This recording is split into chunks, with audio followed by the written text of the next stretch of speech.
Hey guys, welcome to another amazing episode of the Chris and Kadie Show. This is episode 9, take 3. Let's go. Golly, we have had some technical difficulties in the last week and a half, all self-imposed by myself. We recorded last Monday and that failed because my microphone didn't record. And then we recorded yesterday again, and this time it didn't record Kadie. So we have like 6 hours of content that went completely away. And it was good stuff, and it's really, man, I cried my eyes out for at least an hour. But hopefully this is recording okay and will be fine going forward. Kadie, we have some new things that are happening with you. Your car is in the shop. You have new stuff on your teeth. And you're still smiling. You're still here for the show. So tell us everything that's going on with you. Okay, so good things first. Good things first. Okay. We're here. We're making this shit happen. First of all, we're getting it done. We are dedicated. We That's recorded right. last night for like almost 3 hours, and we're here tonight again. So first of all, that's great things. Second of all, my teeth. This morning I got my actual veneers on. I'm a little bit in pain. So if I'm talking kind of weird, that's why. You're still um, smiling though. Still have good outlook and mentality. yeah. So that's awesome. But yeah, I appreciate you being patient with me. Usually, I don't have these kinds of issues with technology, but here lately, man, I don't know what's going on. I don't know if it's cognitive decline or age or what, but I was gonna say you're getting old. honestly, I just think it's bad luck. Honestly, I just I feel that. I'm trying new things and I'm forgetting really minor details along the way. Like we even we sound checked last night without the headset, if you remember, and then I never sound checked again when we decided to put the headset on. So just like I said, just little mistakes, and I think we'll be fine tonight. All right, so the first thing we're going to get into today is the celebrity deaths of the week or notable deaths of the week. And again, you guys have to remember a lot of this stuff we are talking about today, we are talking about for the second time. The script is not exactly the same. I have changed it up just to try to keep it fresh for Kadie and I. That way, like one of the topics we would have talked about for a third time if we had done it. So what I'm going to do with that topic, Kadie, the body shaming topic, is we're going to bring that back in a couple of weeks and we'll rehash it then. That way we're not talking about it for the third time in 7 days. You know what I'm saying? Yep. I think it's an important topic, but I don't think we should be, it's hard to be entertaining 3 times on the same thing. So I'm just going to move that out into the future. Now, if you are tuning into every single show that we do, we're changing it up a little bit with this week's show, and we're presenting some things. So you're going to see a third screen on or third like camera view on your screen, and that's going to be where we're presenting videos and pictures and information to y'all. So if you are listening to this podcast and you're not in the loop of what we're showing people, just remember that the podcast is also available in video format on both YouTube and Spotify. And I highly recommend you check us out in video because we're both beautiful people. Um, so Agreed. if you see us going back and forth between scenes and kind of clicking on things to try to keep you guys in a visual sense, that's what's going on because the technology is not exactly perfect, and you guys will see what I'm talking about as we go through this. But I hope you guys will still like the new concept, and if you do, let us know in the comments down below. But we're going to talk about the celebrity deaths that occurred during the past week, including a cartoon villain. So let's get into that right now, shall we? Am I stupid? Yeah. Okay, let's I'm not, continue. I will not answer that question. All right, so you will notice to my immediate left over there, you'll see our third screen. Now that third screen is going to be that size, and sometimes it's going to be this size. Okay, but you guys will be able to see it hopefully at all times. I'm hoping to keep up on that. All right, and you guys will see what I'm talking about as we go forward. All right, because anytime I click over here, it will pause that part of it. Okay, and so then I have to go like this and like this to bring it back. Okay, so we're going to talk about the celebrity deaths this week, and the very first one we're talking about is on June 24th. We have the demise of Shifty Shellshock, who is not a cartoon villain, although he possibly with a name like that should be. Here is Shifty right here. He was the vocalist, lead singer of Crazy Town, who was well known for the big single Butterfly. Shifty Shellshock, whose real name was, hello? Whose real name was Seth Brooks Binzer, passed away on June 24th at the age of 49 in Los Angeles, California.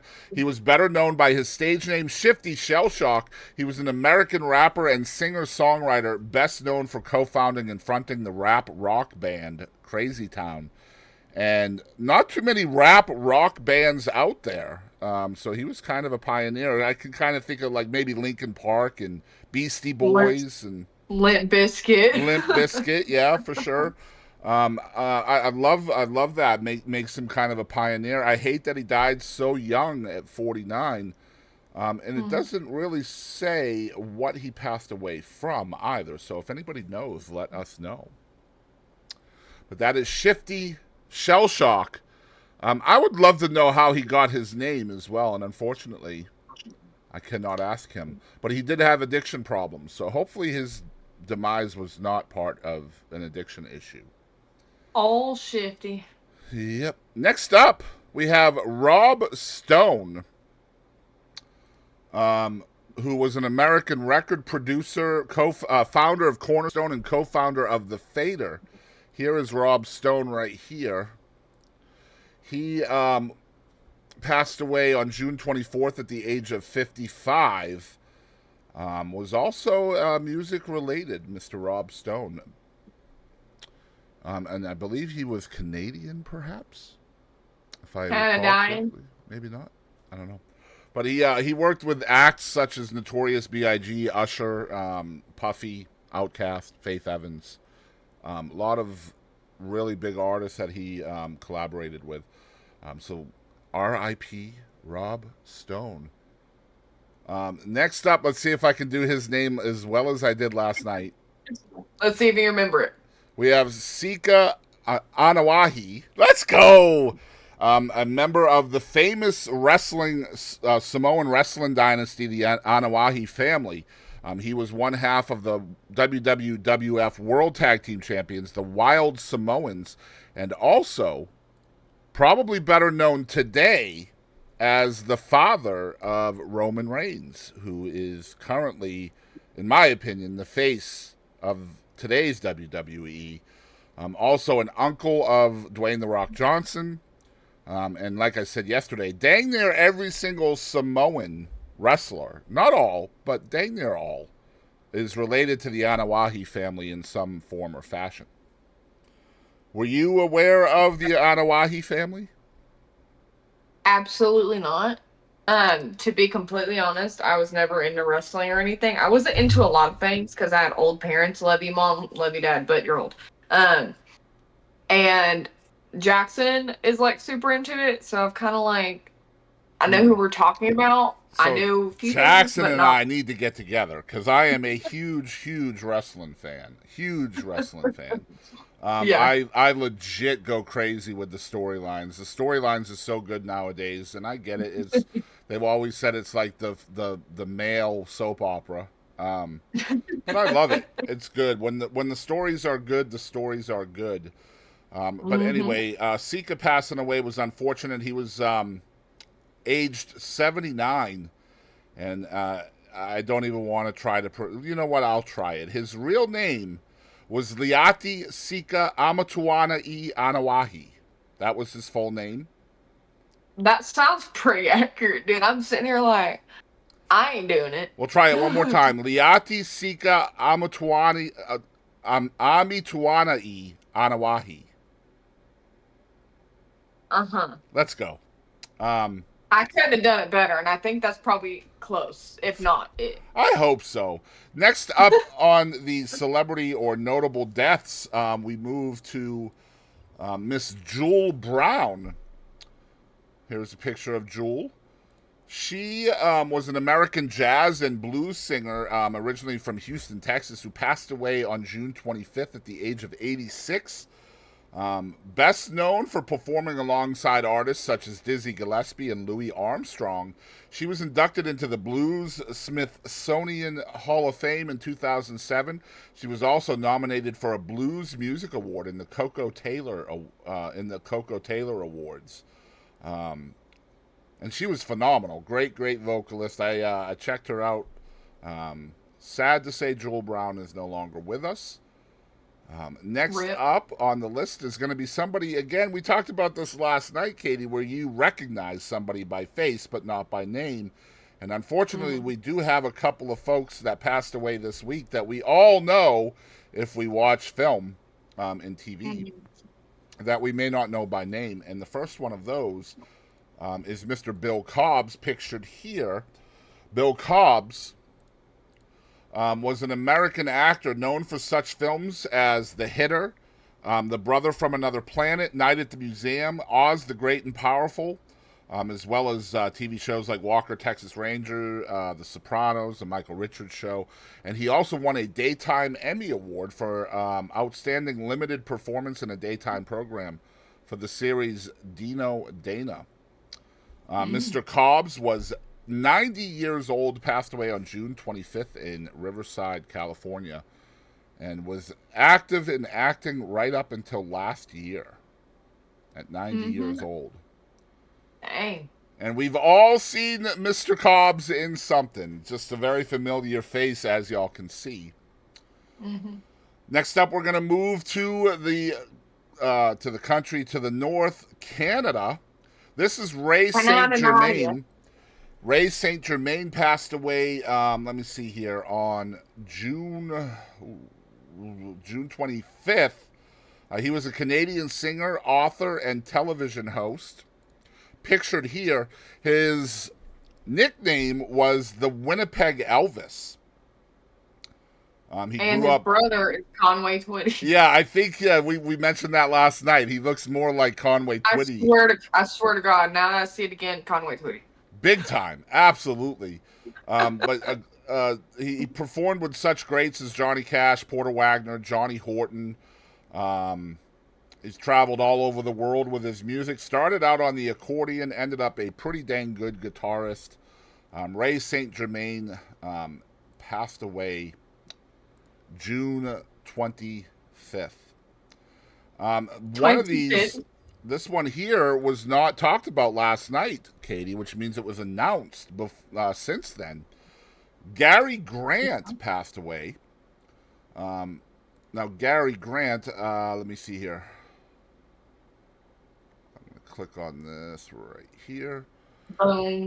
Gary Grant passed away on June 26th. He was a trumpet player, composer, and producer, and also a session musician who played on hundreds of recordings that were used in commercials. Passed away. It does not say what age he was, sadly. But he also recorded with Quincy Jones and a bunch of other bands as well. You missed a big part of it. He collaborated with Michael Jackson, Barbara Streisand, Celine Dion. Yeah, exactly. Sinatra, Elton John, Aerosmith. Like, what a list, right? Yeah. So he was probably one of the go-to trumpet players, or trumpeteers, as they call them. And again, here he is right here, Mr. Gary Grant. 25 years of recording experience with jazz, pop, and easy listening. He was, let me see here. It still does not say how old he was. I guess it does not really matter. But anyway, another amazing musician that has passed on, Gary Grant, is no longer with us. Next up, I believe we have another person that did not make the list last night. You? which is sad because if you don't make the list, I feel bad about that if it's announced later. But this is Renaud White, who is a trailblazing model who passed away on Wednesday at the age of 80. And he's a trailblazer because obviously he's a male African American model who helped to improve diversity in fashion magazines and on designer runways. I read about this a little bit last night. He was the first black model to have had the honor of being on the cover of GQ. Or I'm sorry, he was the Nice. second black model to appear on the cover. Oh, that's still dope. Yeah, amazing. Very cool stuff. Renaud Hmm. White was 80 years old at the time of his passing. But there's a picture of him as well. I guess there's some older pictures here, too. Let me see if I can show those. Look at this. Look at Handsome guy. him, pimping. Hell yeah. 1985. Hell yeah. Let's go. Yeah. Hmm. Good Pimping. stuff. Next up, of course, we have. I know Kadie and I both have a lot of mutual friends with this guy. Hold on, guys. I know it's not showing yet. I just have to work this out for y'all. Let's see here. Boom. So we have the death of Kinky Friedman on June 27th. Kinky Friedman was a Texas icon, not originally from Texas, but got here as quick as he could. He was a singer, songwriter, novelist, humorist, politician, and columnist for Texas Monthly.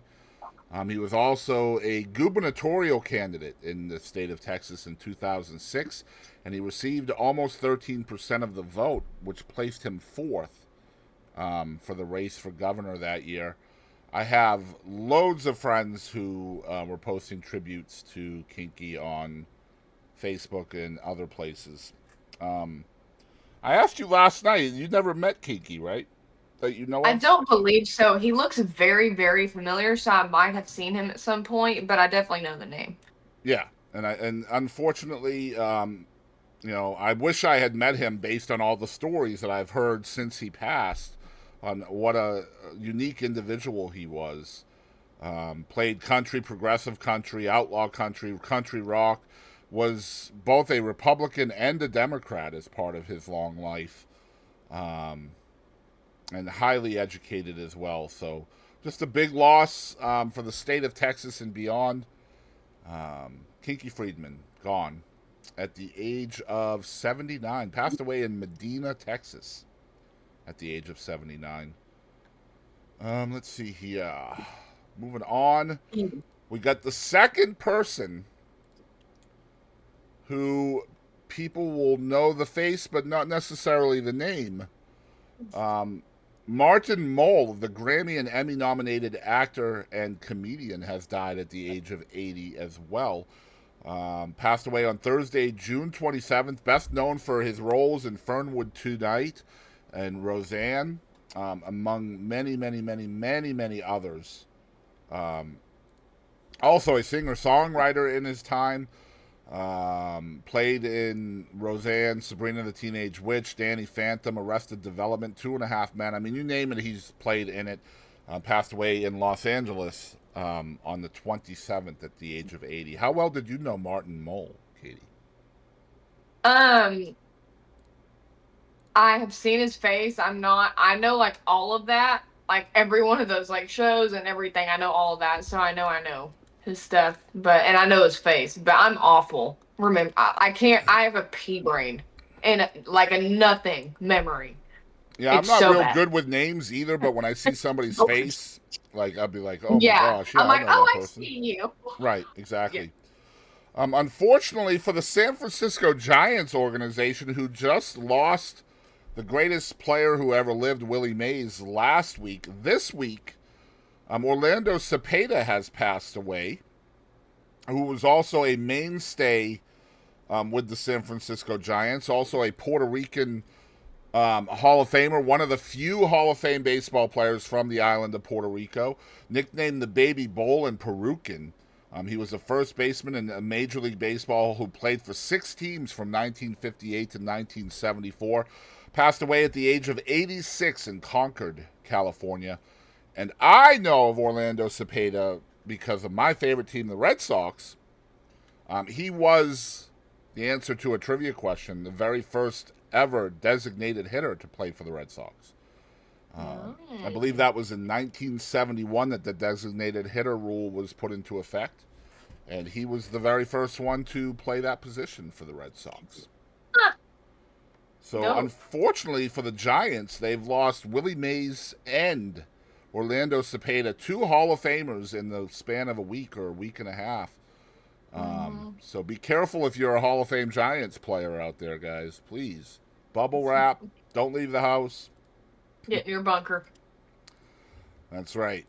Now we're going to talk about the ironic death of the week. The Brazilian footballer, Dudu, has passed away. Can you tell me why I reacted like that? I'm like, yay! Now, Dudu's real name was Olegario Toloi de Oliveira. He passed away on June 28th, and he was really old, 61, 85. He was 84 years old at the time of his death. And here is the ironic part of the story right here. If you are an American or an English speaker, this man whose name is Dudu passed away of an abdominal infection. He had a bad case of the... He had perhaps not enough or too much of the doo-doo. Maybe. He had a bad case of the... Doo-doo.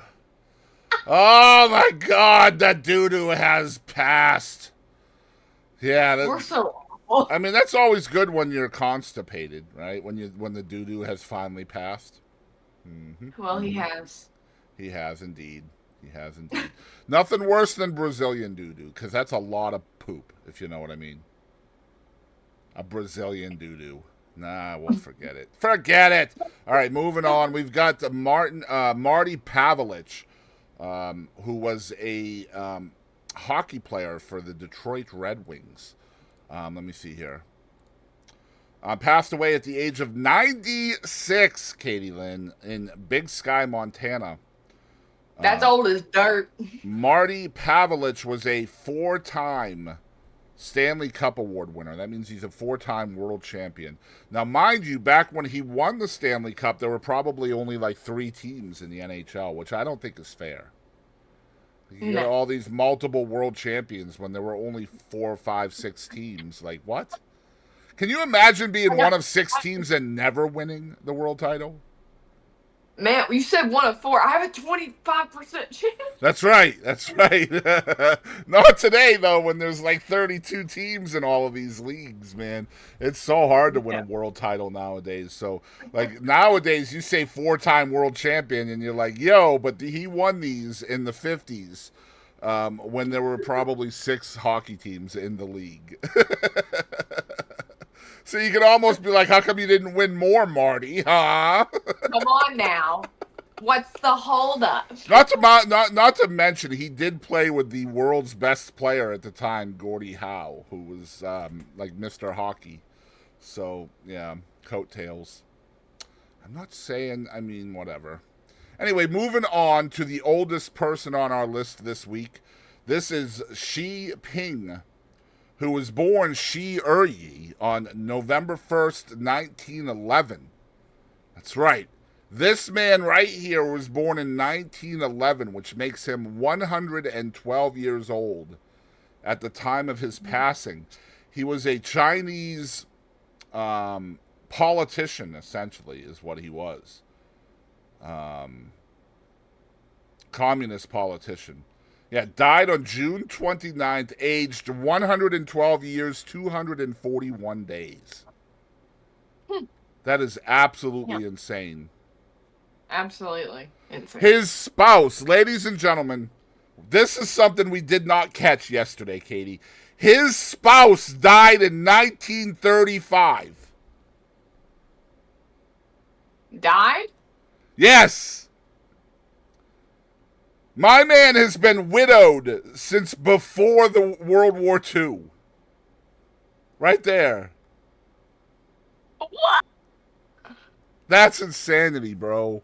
Man, that's fucking loyalty right there. Yeah, like no remarriage or anything. I wonder if that's like a Chinese thing, like you're not allowed to get remarried.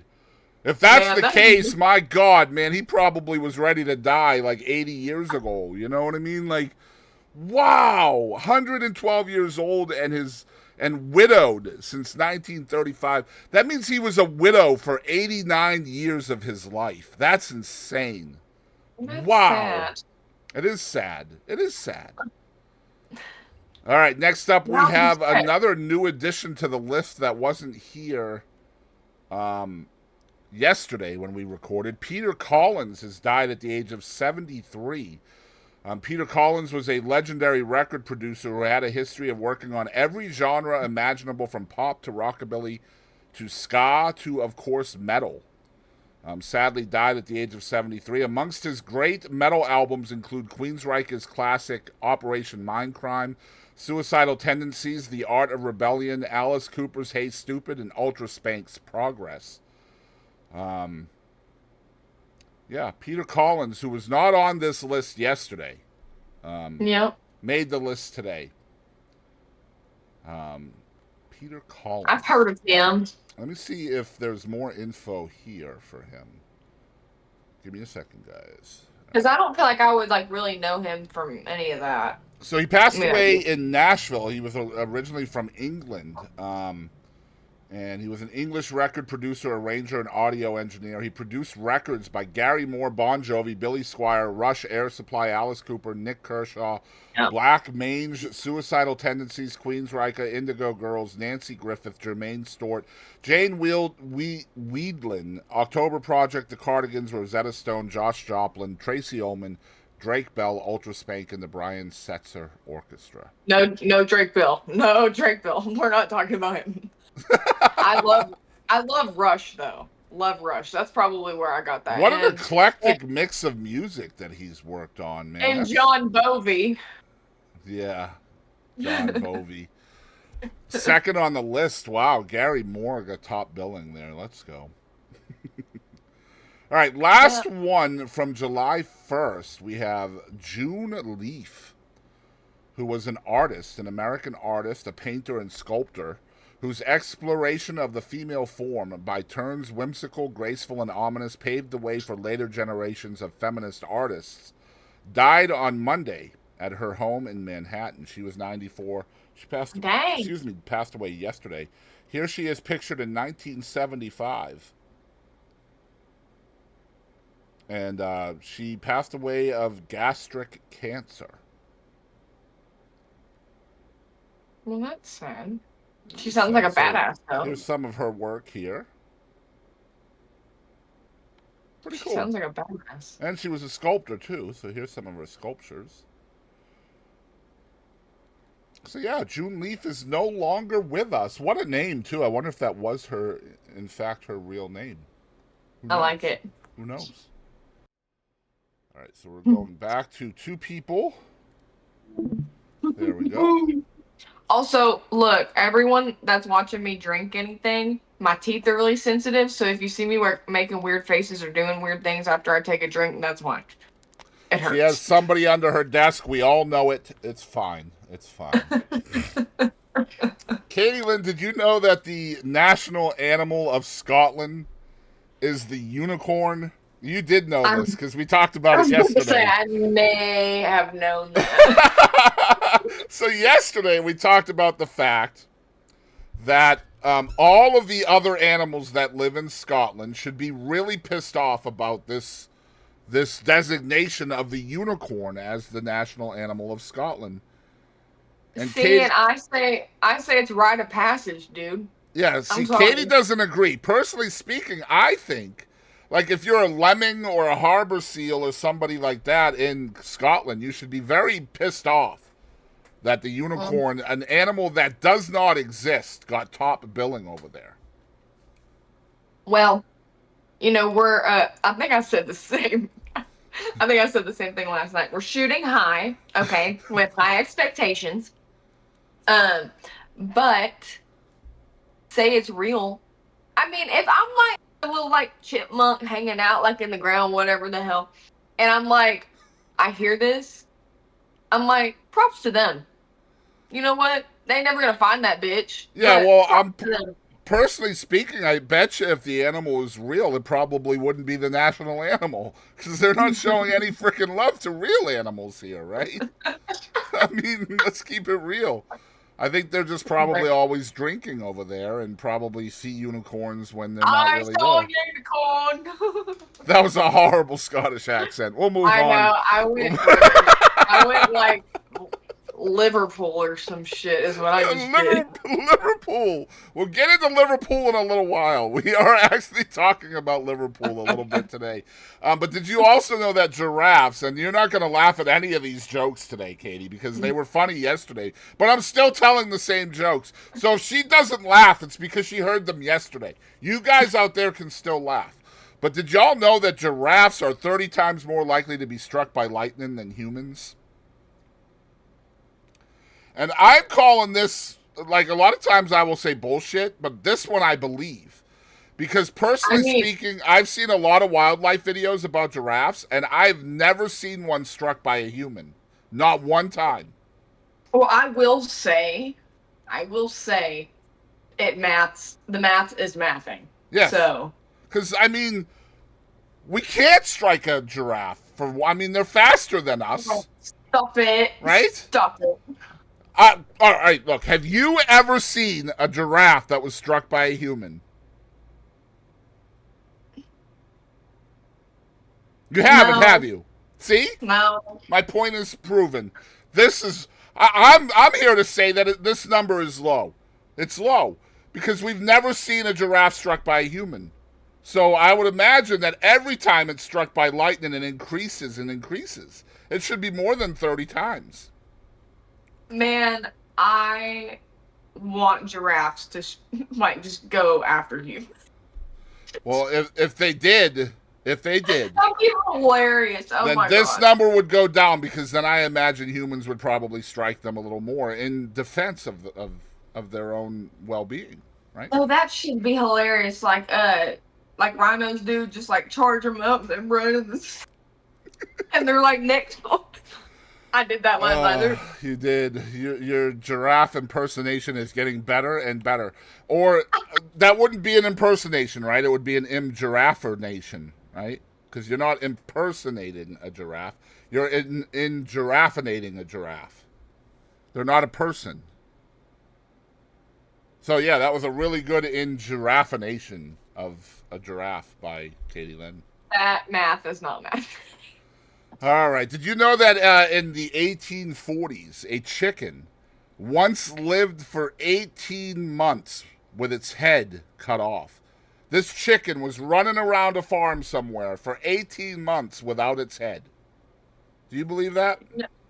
I said this last night, but I thought it was funny. My mom said that like her when she was a kid, like her and her sisters or friends or some shit would just run around finding chickens and grabbing them by the neck and go pow and slinging them and having the head like slinging their bodies off. She was like, they just keep walking around and being all fine. Yep, so we're not getting sponsored by PETA. God damn it. But yeah, I figure this way, right? If we had a chicken today that could live for 18 months without its head, I'll keep it real, we'd probably vote for it. I mean, right? Can't be we're any voting worse, between, right? Can't be any we're worse. voting between two. That's right. So, guys, normally right here we would do our national days of celebration. Unfortunately, though, we're going to try a different segment a little bit later to replace that one, and we'll see how it works out. And then going forward, let us know in the comments which one you like better. Do you like me and Kadie talking about the things that we celebrate, or do you like us talking about weird but true facts, which we will talk about here in a minute? But first, we have another new segment, which we are calling Top 5. Insert cool sound effects here whenever we get them. Wait. There we go. Yay! I wish I could do that. Anyway, this is called Top 5, and this week on Top 5, Kadie and I are going to be talking about our top 5 individual franchise pizza places. And we did have some good arguments last night when we did this, so hopefully we can rehash this. I'm Now, sitting here trying to remember my order. I think I remember your order. I But think I do too. now at number 5, Kadie and I both agreed at number 5 we had Little Caesars. Little Caesars. Yeah. And I think the reason why is not necessarily because the pizza is great, but because it is cheap and easy to get. Yep. Yep. Right. And cheap is a big thing. And pizza, okay, good pizza. Pizza? Whoa. Pizza. It's expensive, you know? It can And be. it's Well, not I mean, everything's expensive now. Even Little well, yeah, Caesars is expensive now, to be fair. but cheaper. Right. That's what. But I mean, it might make your stomach hurt. You might be shitting for a couple days, but it'll be okay. It's I cheap mean, and it was a meal and you got a lot of food out of it. that's what we call a cleanse, right? At number 4, 8 pounds. at number 4, I had Cece's Pizza, and Mm-hmm. I believe you had Pizza Hut here.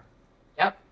Correct? And my reason for Cece's was because obviously you can go and sit down and it's a buffet and you get all of this stuff.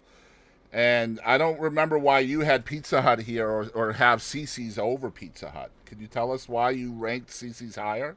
So, okay, first of all, more than likely, I'm not going to admit to this, but nostalgia probably has a little bit of a play in here from my childhood. But Pizza Hut, I always loved Pizza Hut. Always. I like their little, like, personal ones. Mm-hmm. I would go get that shit all the time. Like, every day. When I was out, I would go get that. It's great. Really good. But also, like, it's very similar to, like, if I go get, like, DiGiorno. Right. So, So, but I mean, Pizza Hut's see, better than DiGiorno, though. Come on. yeah, but, like, same shit. Really damn close. Damn close. But Cece's, I feel like it's just like a whole experience. Like, I don't know, man. It's like, it feels like a wonderland when you go in there. That's like the place where, like, your redneck ass cousin and her boyfriend of the week and her 10 kids go to, you know, spend 3 hours in the arcade and getting food. Yeah, so for me, like, Cece's is definitely a southern thing because, like, when I lived up north, we don't have Cece's up north. So, yeah, we don't have, Okay. I mean, we didn't have, I don't know if they still do, if they have it now, but when I lived up north prior to living here, I moved to Texas in 2001. We didn't have open buffet pizza places up there. So my first experience at Cece's was as an adult. So I don't have those nostalgic feelings that you had as a kid. So I imagine my kids who have the same nostalgic feelings as you about Cece's would probably rate them a little bit higher. But personally, for me, I have Pizza Hut higher on my list because you can have it delivered. That's the only reason. Yeah. You know, I have Domino's at number 3, and you had Cece's at number 3. So for me, I have Domino's lower than the other two because I don't like the sauce. The sauce. And she loves the sauce. But The sauce. crazy enough, Domino's doesn't even make Katie Lynn's list. So why is Domino's not in your top 5? It would probably replace Little Caesars, but like it's like the convenience of Little Caesars and everything. Personally, but we're at number 2. We're at number 3. 3. And you had Okay. Cece's, I have Domino's. Okay, so are we going to number 2? We can. Well, I had Papa John's, and it didn't make your list. No, Papa John's did not make my list. Mostly because I don't have a lot of experience with Papa John's. I haven't really. I mean, maybe I will someday. Papa. But I have Pizza Hut at number 2, and you have Papa John's. So Papa far John. for me, it's Pizza Hut, Domino's, Cece's, Little Caesars, and you have Papa John's, Cece's, Pizza Hut, and Little Caesars. Yep. And we both agreed on number 1. So we agreed on number 1 and number 5. And people are probably The like, rest are cheap. yeah, number 1 is pretty easy for me. It's Marco's. Marco's Mm-hmm. Pizza, which I have just been introduced to within the last 3 or 4 years. I had never had it before then. And Kadie is actually employed by them, so her ranking of Marco's does not count. Well, yeah, it kind of does because I'm around it all the time. I think if I still put it as number one, that's probably pretty good. That's a fair point because you're probably eating it a lot, so you're probably burnt out on Not it. really, but I'm smelling it and seeing it a lot. And Right. smelling is tasting, basically. And they have a So, pretty good variety as well, and they deliver. And yeah. I mean, Marco's to me, and plus, one of the, as a big boy, Marco's has an extra large as well, which the other places don't. Like Marco's, you can They're get an cute. extra large pizza instead of just a large, and your boy can eat on that shit for a weekend. You feel me? Like I will Yep. just keep my pie right over there in the seat, and I will eat on that sumbitch for a while. That's called pizza grazing. And the best thing they have pizzolis, they have Mm-hmm. like the bowls, like pizza in a bowl, because a lot of people are like on a diet and I can't have bread. Um, that's Right. perfect for you. They have salads, all kinds of fucking shit. So So that I feel like they have the most variety out of all these places. So to recap, I have Marco's, Pizza Hut, Domino's, CC's, and Little Caesars. And Katie Lynn has Marco's, Papa John's, Oh, CC's, Pizza Hut, and Little Caesars. So some of the places that didn't make our list are like Papa Murphy's, Hunt Brothers, Chuck E. Cheese, Sparrow's. Um, I can't think of any others, but those are some of the places that did not make our list. If you are tuning in, let us know in the comments down below what your top 5 pizza places are. Let us know where we're wrong and where we're right. And also, if you would like to have one of your topics considered for a future top 5 segment, you can email us at thechrisandkadieshow, all spelled out, at gmail.com. So A-N-D instead of an ampersand on that. Kadie, are you ready to play a game? oh, me? We'll see. You're a jerk. All right, here we It's go. gonna end up being me now that I'm talking shit. It freaking better be, bro. I'm so tired of playing this game. All right, so here we go. We're going to try to get this set up for y'all. We're not going to watch Sanford and Son. Don't worry. Um, here we go. So this is our wheel system. We're going to spin the wheel 3 times. I know y'all can't see it yet. Just give me 1 second. And so the first thing you're going to see here is the 2 hosts, myself and Kadie. And one of us will get chosen to play the game. I'm going to wait until it's in the center right here. And we'll see who wins. It's me. I Or know it's gonna be loses. me. It's going to fucking be me again. No.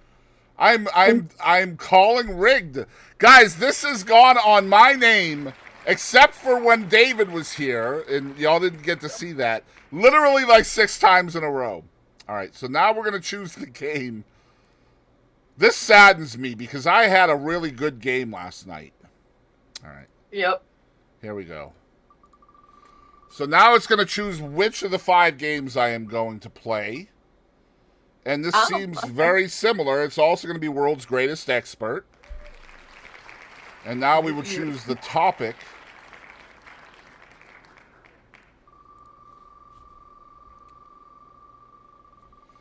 The topic that I am the world's greatest expert on is flamingos. Okay. Let's do this. Do it. And then this. All right, so I am Boston Chris, and I am the world's greatest expert on flamingos. Do you know what a flamingo is, Katie Lynn? I believe so, but enlighten me. So, a flamingo is when an Oriental person from the state of Florida moves forward in space. You don't look convinced. Repeat. An Oriental person from Florida who moves forward in space. A flamingo. go. Florida, meaning Okay. fla, F-L-A, fla, Florida. Min is a term of endearment for an Oriental person. Min. Flamingo. Move forward into space. Flamingo.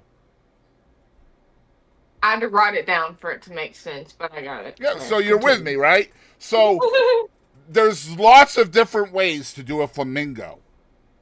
So you can use To a do car, one? you can use a bird, you can use an airplane, you can use a boat, you can use a crickshaw, you can use roller skates. Although I don't suggest roller skates, especially in Florida. But for some reason, the usage of vehicles in this sphere of whatever are usually pink and upside down, which is weird. I don't know why. Flamingos are always upside down and pink. Why don't you have any questions? Am I explaining this perfectly or what? Hold on. Okay. I'm having to write this shit down, look at it, and make my brain focus. There's a lot going on with it. I mean, we could talk about trash bags. That made better sense. It did. Okay. So you got it, right? That's what a flamingo is. It's a mode of transportation for Florida Oriental folks. And it's upside down and pink. That's right. They have. So, Go ahead. by upside down, is it like, say, like a bus on No, no, its top? Or No. is it like in the air? So think carnival ride. So basically, Okay. what you do, right, is the vehicle, the mode of transportation. The tires and everything are still on the ground, Yeah. but Yeah. everything is turned upside down. So when the Oriental folks get into the vehicle, they have to sit upside down. Oh. That's how they feed.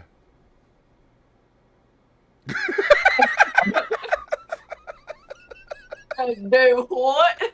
They feed, so they drive this upside down vehicle into the ocean or another body of water, and they feed on bottom dwelling creatures. That's why they have to be upside down, so that way their mouths fit perfectly to the bottom of the body of water.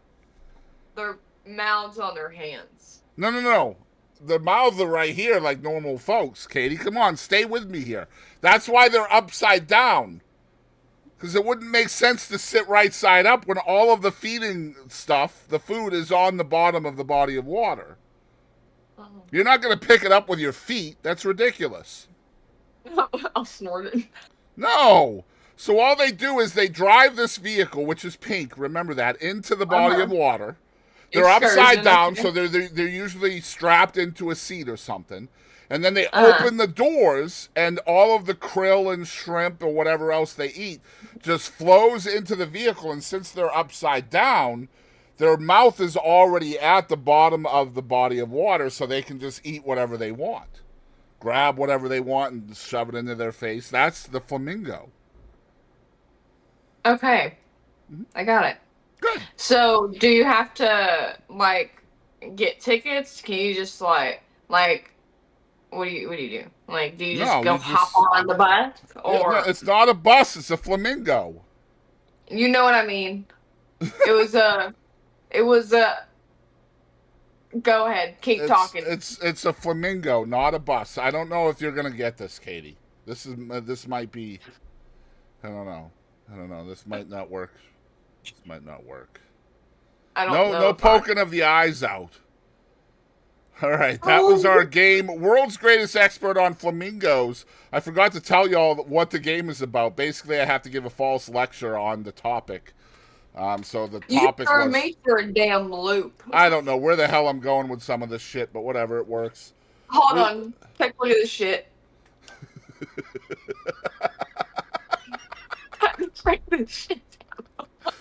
All right, we're going to get into our topics, and our first topic of the week is favorite comedians. So I'll let Kadie go first on this one. Okay. I love Theo Von just because he's like, I mean, man, if you guys could hear my brain, that's Theo Von. Um, Especially to after be honest. Flamingos, right? Hell yeah. God, but Oh I my love Theo gosh. Von. I love Tom Segura. I love damn. I was talking about him last night. Anthony Santino, Mm-hmm. and then no, Andrew Santino, and then Bobby Lee, I think, is who his podcast was. Man, I could watch them all fucking day. What Hilarious. kind of comedy gets you to laugh the most? Like what is it? What is it that gets you chuckling or rolling? I mean, random shit, like off the wall. Like, what's his face? He's so offensive. Mark Norman? I'm not sure. See, Very, very I like the offensive. insult comics too. Like I like when somebody can make fun of somebody else without being too drastically Yeah. offensive. Or I also Man, the like Tom when like I Brady. think yeah, the Tom Brady roast is a good example of that. Or any roast, man. I love roast masters. Like Nikki Glazer from the Tom Brady roast was absolutely spot on. God dang, she was good. Oh, Tom and Bert. Oh my god, freaking idiot. Was it Bert? It was Bert. I'm not sure. Bert Kreischer? Yeah. Yeah, yep. Yeah. Tom and Bert, idiots. Love them. Mm-hmm. Love them, love them. I like a lot of the old school comics too, like Mhm. Robin Williams, Richard Pryor, Yeah. Eddie Murphy, Gene Wilder. Yeah. My favorite comedic movie of all time is one called See No Evil, Hear No Evil, Hmm. which is Richard Pryor and Gene Wilder. Golly, that movie was so funny. I could like recap the entire movie almost word for word. That's how many times I've seen it. Do you have a movie like that where you've watched it so much you know it by heart almost? Kind of. The one I would say would be like the Ballad of Buster Scruggs. I've watched that a million times. Uh, Let's that's the go. first one that came in my brain. Oh my god, I I would was not sing expecting all that. sing all the songs. That's great. But yeah, Robin Williams is another one we talked about last night. Gone way too soon. George Carlin, of course. George Carlin's a good example of somebody who used truth as comedy, I think. You know what I mean? Just about everything he talked about was real and true, and that's why it was so funny. Did you ever hear of somebody named Gallagher? Yeah. The guy that would smash the watermelons? Yeah. That guy was hilarious, too. I was like, yeah. You okay, sometimes you bring shit up and you like just crawl your little happy ass in my brain and like just go back here. Mm-hmm. Hey, this So I I saw Gallagher in concert once in Norfolk, Virginia, when I was still in the Navy, and I was third row, and I was the only person in the front 5 rows wearing a trash bag.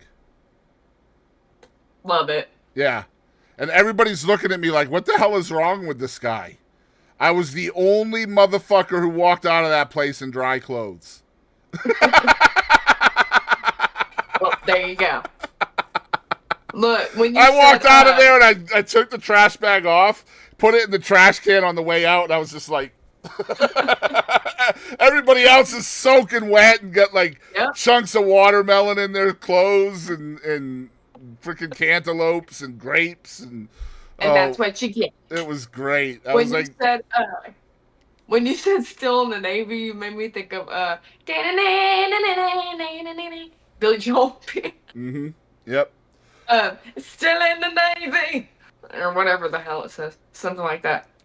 Uh, At least it wasn't the village people that reminded you of. So that's good. All right, guys, let's talk about Taylor Swift again. Do you want to read this one? I have the link in there again if you want to talk about this one, Kadie. oh, why not? I just bit my tongue. My face is still numb. Um, Oh, are we spitting bars now? What the hell's going on over here? I was just saying that was straight out of my mother's mouth. She does that shit so bad. And it's so cringy, just like that. It's exactly where I got it from. Anyway, speaking of Liverpool, Yep, exactly. She Taylor segued, Swift. everybody. Let's go. I'm getting better at this. Not Yes, really. you are. Uh, Absolutely. Taylor Swift covers a year's worth of meals with donation to local UK food bank on her Eras tour route. Um, so, oh my God, how many pop-ups, dear Gina Christ! Yeah, welcome to Billboard.com. Oh my gosh. Holy shit! And they won't go away. Okay. Lord have mercy. Okay. She has continued her trend of donating to food banks along the way, like she always has. We talked about that in an earlier episode. She always donates to every food bank in every town, city that she stops in on tour. And she performed at the Anfield Stadium. She performed 3 nights earlier this month. Um, she did a contribution, and it was going to raise crucial gaps in their fundraising efforts, providing a full year's worth of meals. The chief executive of St. Andrew's Community Network said it's the most incredible gift. And because of rising prices, rising need, and I cannot read. Holy crap. Because of rising prices, rising need, and falling donations, we have been having to subside our food ourselves for a long while. Subsidize, Kadie. I cannot Subsidize. see. I'm trying to see from here, but I can't. I think I need a better prescription. I'm like, It's all good. But yeah, what? it was a Liverpoolian. Yeah, that's how you say that. A person from Liverpool, Liverpoolian I'm charitable gonna. organization. It was the food bank is actually in charge of 11 different pantries across the town or city, and she has gifted a year's worth of meals to these essentially these 11 food banks. They also offer long-term support to 8 community pantries. That was just in Liverpool. Then right down the road in Cardiff, which is in, I believe that's in Wales. She also donated a bunch of money for foods there as well, according to Rachel Biggs, who's the chief executive of Cardiff Food Bank. She covered 10,800 meals with a discreet donation to the organization in honor of her single performance in that country, or it's not a country, but that province, Wales, at Principality Stadium. Now, believe it or not, Kadie, she is actually getting criticism for this. Of course she fucking is. So Also, apparently, I made the font really, really big on the computer, so maybe I can read now. so who's calling who old? That's all I'm gonna say. Anyway, so the criticism she is getting is that it's not that charitable if it's announced afterwards. That's the criticism, which I find to be absolutely ridiculous. Like if that is Because what literally that's what everyone does. if that's what you have as the reason why Taylor Swift is uber bad in your book, is because her charitable stuff is announced. If that's what you have, then by God, I feel sorry for you. I'll be real. Yeah. What was it that you always say? If that's how you feel, then you stupid. Is that what you say, Kadie? Something of the sort. It depends on exactly how I'm feeling. May have a couple more cuss words in it. It doesn't make sense to me for 2 reasons. Number one, Taylor Swift is never the one making this announcement. Ever, ever, ever, ever. Every single time she has made donations, which is every single time she does a concert in a locality, she gives back to that locality. It is never from her team or her that has announced these charitable donations. It is always the charitable organization that is making the announcement every single time. You guys can scour the internet all you want, and it does not exist from her camp. So it's not like she's making these donations for headlines. The Oh, headline is she's Taylor Swift and she's in your town for a part of her tour. That's the headline. yep. So, anyway, as we said last night in the failed recording, I don't know why we demonize people for doing good. Mackenzie Scott is another one we talked about a Hmm. little bit last night. Mackenzie Scott is Jeff Bezos' widow, and she recently donated over $600 million to almost 400 small nonprofits all over the world. These are not nonprofits like, some of these religious organizations that have budgets in the nine figures. We're talking about Right. really small places that need the help. So, no matter what your politics are, we need to try to be more celebratory of people that are doing good things, Do good. Yep. regardless of what their political affiliation is. And we have too much of that in this world, Yep. unfortunately. Absolutely. But yeah, as long as Taylor Swift is making news, then we will be talking about Taylor Swift. That's just the way it is.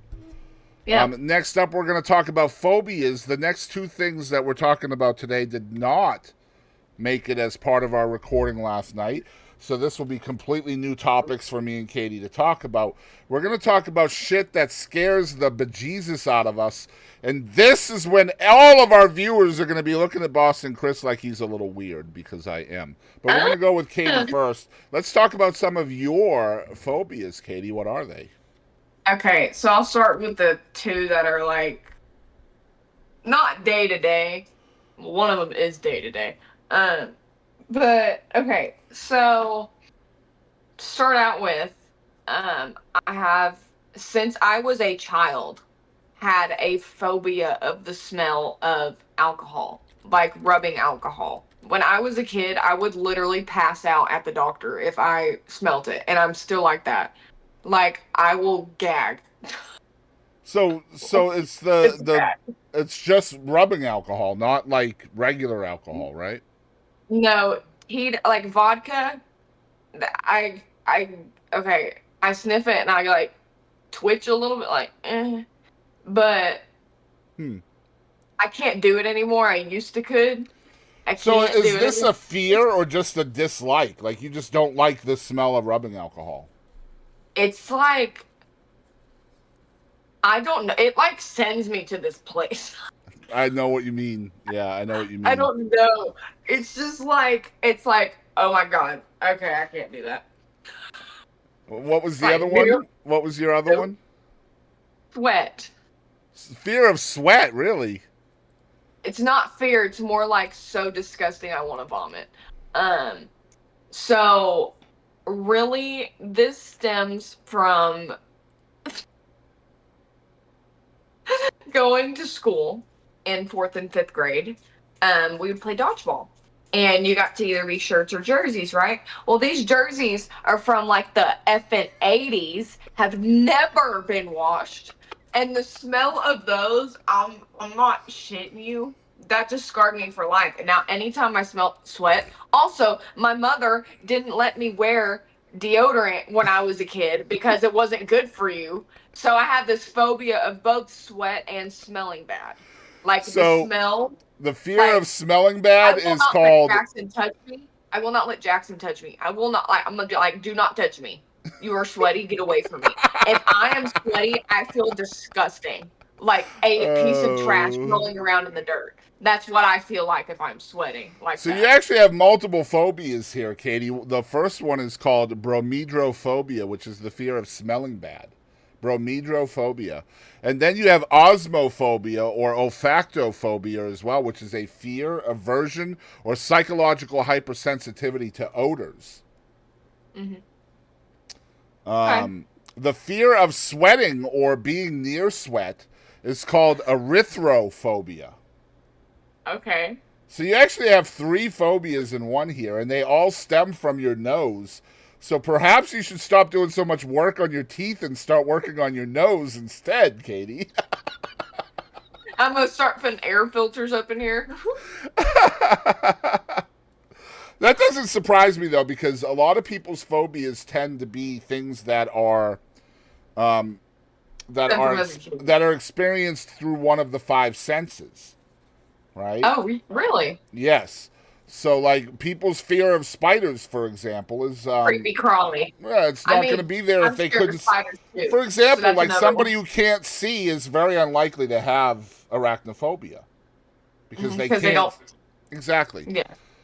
For me, I can only think of two that really, other than like the fear of death or mortality, which most everybody has. I feel. The first one that I have is a fear of bees. Um, Okay. I am terrified of Hey! bees. And that is called melissophobia, or it could also be Okay. called apophobia. Okay. Both of those. Now, these are. I believe the fear of bees can be clinical. Anything having to do with your nose cannot, which is strange. So, Hmm. like all the things you experience are not clinical, but like the fear of bees can be anything that you fear because of being. Like You threatened. feel like you can be hurt by it. Like threatened. Yeah. Yeah, you can be clinically diagnosed with.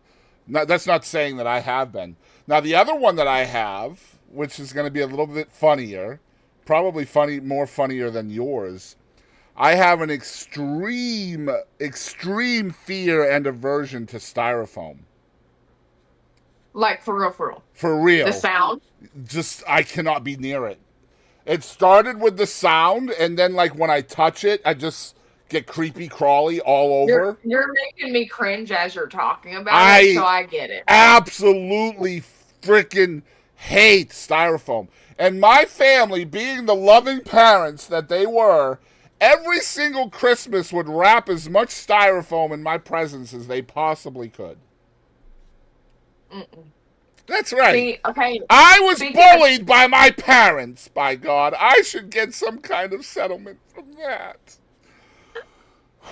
speaking of hearing like the sounds and stuff, Chris, my guitar player, fucks with me all the time because he knows I hate it.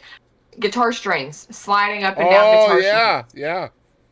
That makes me like that gives me like a Yeah, kind it's of the like same kind of feeling that I probably get from styrofoam. Yeah, uh, and like the feeling of it too. That's why I'll never play Leaf. right.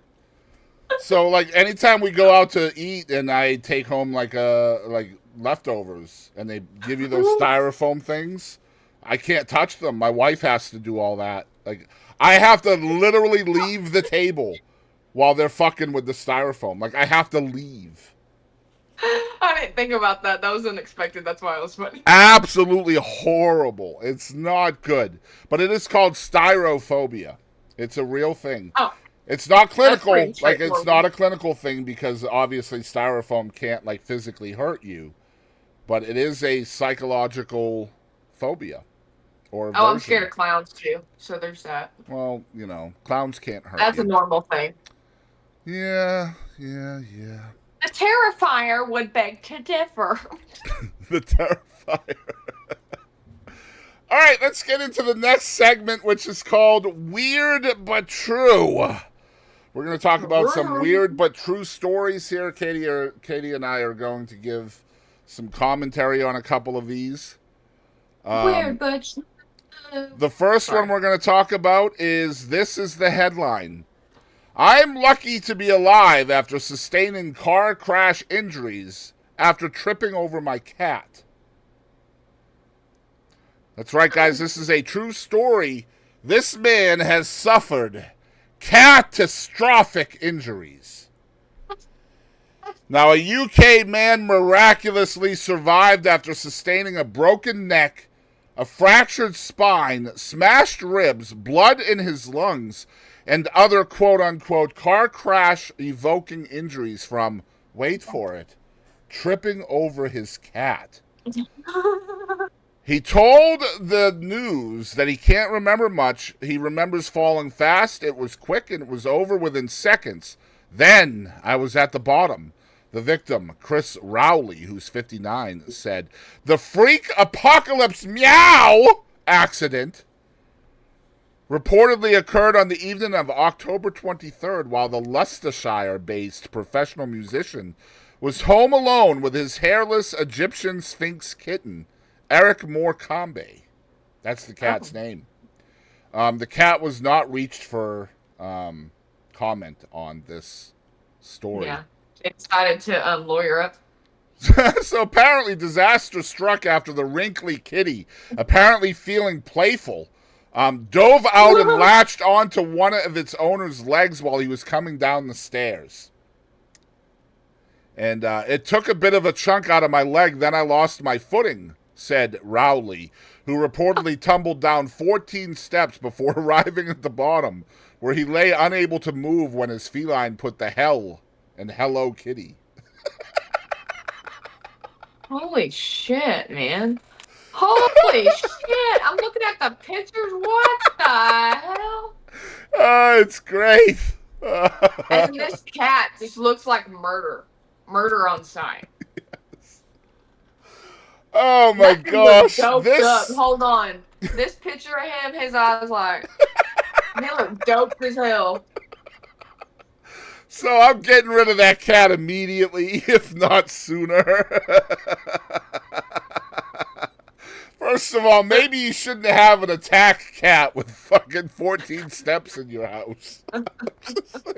Attack cat. Anyway, on July 2nd, 2024, which means this just in, several Mount Everest tourists throw punches over the perfect selfie position. This is a true story, ladies and gentlemen. This is peak stupidity. You see what I did there? Do you see what I did there? Don't call it a peace summit. Footage captured the ludicrous moment that two tourist couples brawled with each other over a viewing spot near Mount Everest. The kerfuffle, which is a great word, by the way. I will say it again in slow motion. The kerfuffle occurred on June 25th after two groups of tourists who were believed to be Chinese simultaneously converged on the 8848 viewing platform located in the Tibet Autonomous Region of China, the Independent reported. A tour guide had reportedly asked the parties to pose together for a photo beside the Everest Elevation Monument. Guys, I'm going into third person here just so y'all can see this shit. Also, I love how the first line of the article says, this is peak stupidity. Here we go. Y'all gotta love this. Alright, here we go.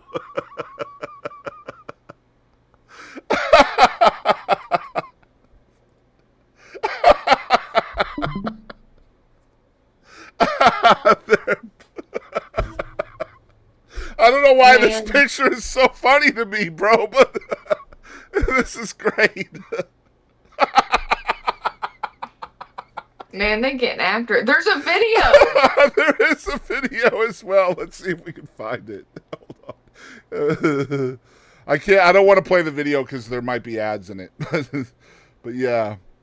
Man, I'm watching it and that shit's hilarious. The photo op went south after the couples began bickering over optimal viewing positions, which eventually escalated into said slugfest. Dude, these mofos are...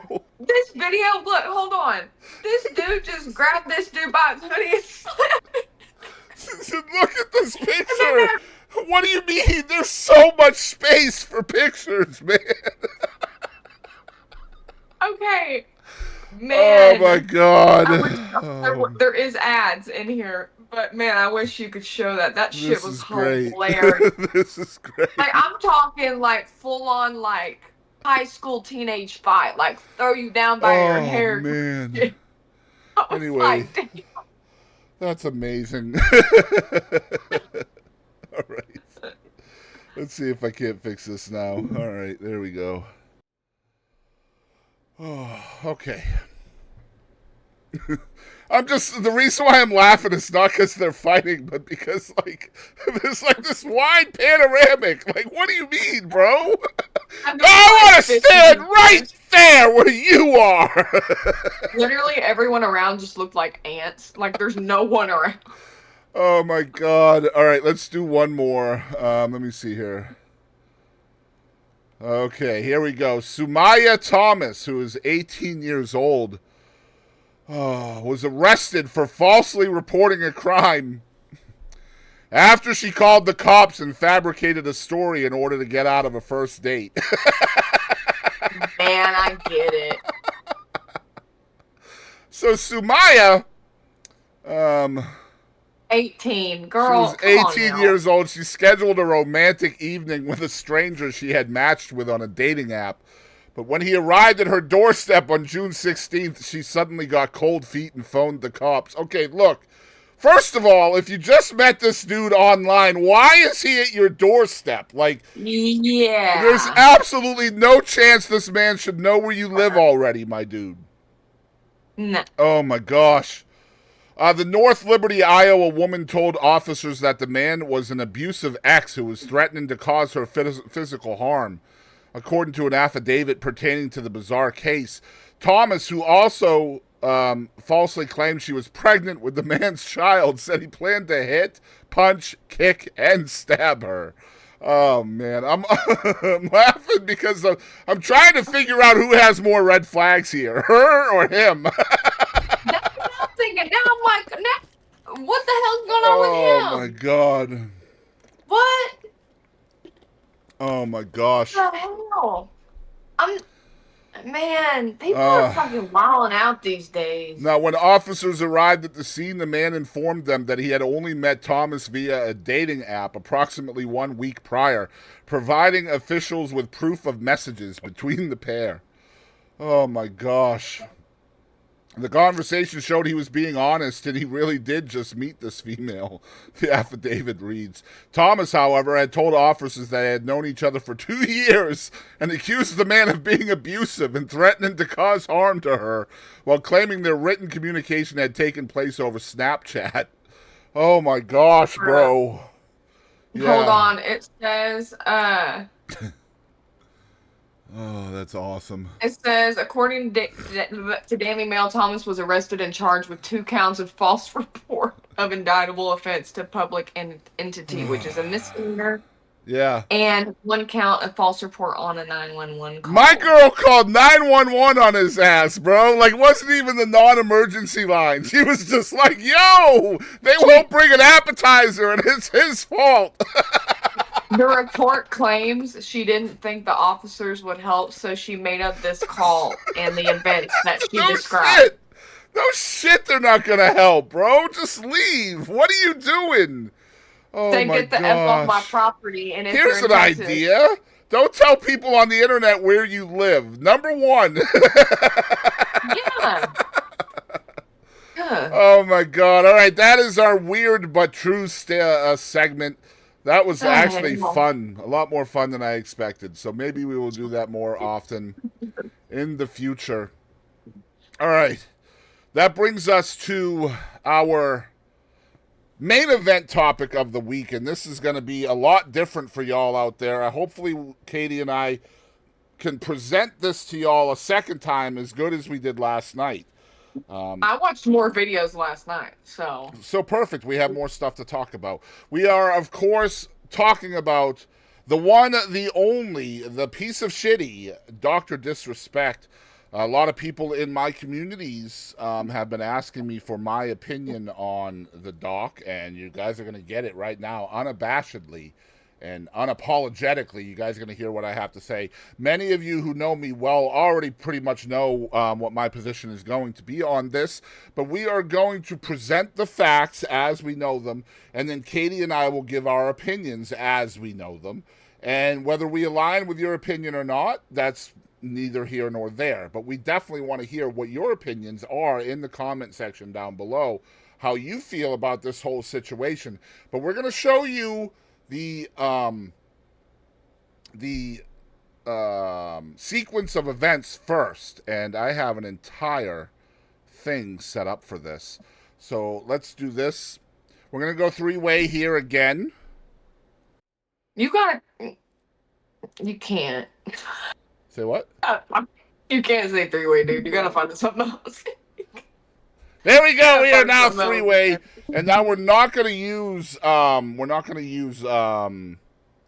Rolling Stone, because Rolling Stone did me dirty last night. But here on your It's left-hand doing me side, dirty right now. yeah, see? So we're going to do this. We're going to make it bigger for y'all.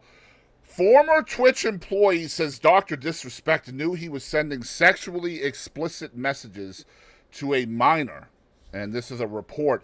This is a new report that sheds light on Twitch's internal response to the whisper messages. Now, we're going to talk about this. We're going to try to contextually tell you guys, for those of you that don't know anything about this story, how it happened and when it happened. More information has been reported about the 2020 Twitch ban of Guy Beam, also known as the popular streamer DrDisrespect, with a Thursday report from Rolling Stone, including new details from a former Twitch employee. I will show you guys that in a minute. As Beam said in his lengthy statement earlier this week, he exchanged messages in 2017 with a minor. I will show you guys that in a minute. Essentially what happened was, in 2020, after a mass exodus of well-known streamers leaving the Twitch platform, namely people like Ninja and Shroud, who both signed multi-year, multi-million-dollar contracts with a platform called Mixer, which was a Twitch alternative that was created and produced by Microsoft back in 2020. When those two streamers, as well as a bunch of others, all left Twitch for Mixer, one of the responses by Twitch was to lock up DrDisrespect to a multi-year, multi-million-dollar contract. Not too long after that decision to give DrDisrespect that large contract, he was permanently banned from the service in June of 2020. When you say not long after, it was done in March. The deal was it was in March, and then he was banned in June. So like a month later at best. Yeah, so that would be 3 months, somewhere in there, 2.5 months. Okay, I'm thinking May. My brain do not work today. Holy right, no, that's crap. fine. That's fine. So yeah, thank you for letting us know that. So the contract was signed in March of 2020. The ban happened in June of 2020 from accusations, or not accusations, but events that occurred in 2017. So the timing of all this is a little bit weird as well. Perhaps all of this came to light after the contract was signed, as a revenge or retribution. I don't know. Doesn't matter at this point in time, because these events actually happened, as admitted by the twit in question. But yeah, let's get into the very first thing here, which is the event that started all of this. And this is the tweet from a former Twitch employee named Cody Connors on X, formerly known as Twitter, where he says he got banned because got caught sexting a minor in the then existing Twitch Whispers product. He was trying to meet up with her at TwitchCon. The powers that be could read in plain text, case closed, gang. And then down here he goes further by saying no one made the wrong decision. Fuck him and his boys. So when this occurred on June 21st, a lot of people were surprised by this. A lot of people weren't as well. We knew that he was banned, and we knew that it was probably for something pretty major, but we didn't know exactly what it was until this. Now, when this came out, go ahead. I was gonna say, I said it last night, but from my understanding, like on Twitch, you can basically like show your asshole and get banned for like a week and not banned permanently. It's absolutely crazy the things you can do on Twitch without a ban. And not just that, y'all, Twitch Whispers, if you don't know what that is, basically it's like a chat, right? But like it only happens when you're live, right? So like say no, we're live. No. So the way. Okay. The way whispers work is exactly like any other direct message. Just a DM. Okay. Yeah, it's just a DM. It's a private message on Okay. Twitch. Um, Got so basically, it's between the two people that are that. in the Just chat. sounds creepy. I'm sorry. Whispers. Just calling I it a don't like whisper that. does sound creepy. I agree. I definitely agree. Guys, remember Twitch is also an Amazon-owned company, so keep that in Didn't know mind. that. Yes, it is. So Amazon Prime, Twitch Prime, they're all connected with each other. Okay. So anyway, the first thing that a lot of people wanted to know was Cody Connors was an unknown person prior to this tweet, right? And so a lot of people were like, how the hell do we know he's a former Twitch employee? Well, we didn't at that time, but we do now. And we're going to get into that because Dr. Disrespect himself has given credibility. That's right. Has given credibility to this person here. So this is what started it all, is what I'm trying to say. And you can see that honestly, it really didn't get a lot of, well, I guess it got 29 million views here that you guys can see right there, 29 million views, but there wasn't a whole lot of engagement, to be fair, on it. Yeah. But anyway, moving forward to the first Dr. Disrespect response to this, this is his first response. And you will see how vague and flippant this response is. That's a good word for it, flippant. Listen, I'm obviously tied to legal obligations from the settlement with Twitch, but I just need to say what I can say since this is the fucking internet. I didn't do anything wrong. All this has been probed and settled. Nothing illegal. No wrongdoing was found, and I was paid. Elden Ring Monday. So let's talk about this. A couple of things I want to mention about this. The first thing is, let's talk about the settlement. In June of 2020, when he was banned from Twitch, Dr. Disrespect sued Twitch for breach of contract. Essentially, he was saying that they released him from his contract and it wasn't for a valid reason. In response, Twitch countersued Dr. Disrespect, basically for wrongdoing. Okay? Now, through all of this situation, nobody was really talking about a victim because we didn't know that there was a victim. But now, today, we know that there is. And so that kind of changes the dynamic of this settlement, right? Because Twitch, in order to not settle or to go through with all this, the victim's identity is probably going to get known if there is a judicial process to the whole thing.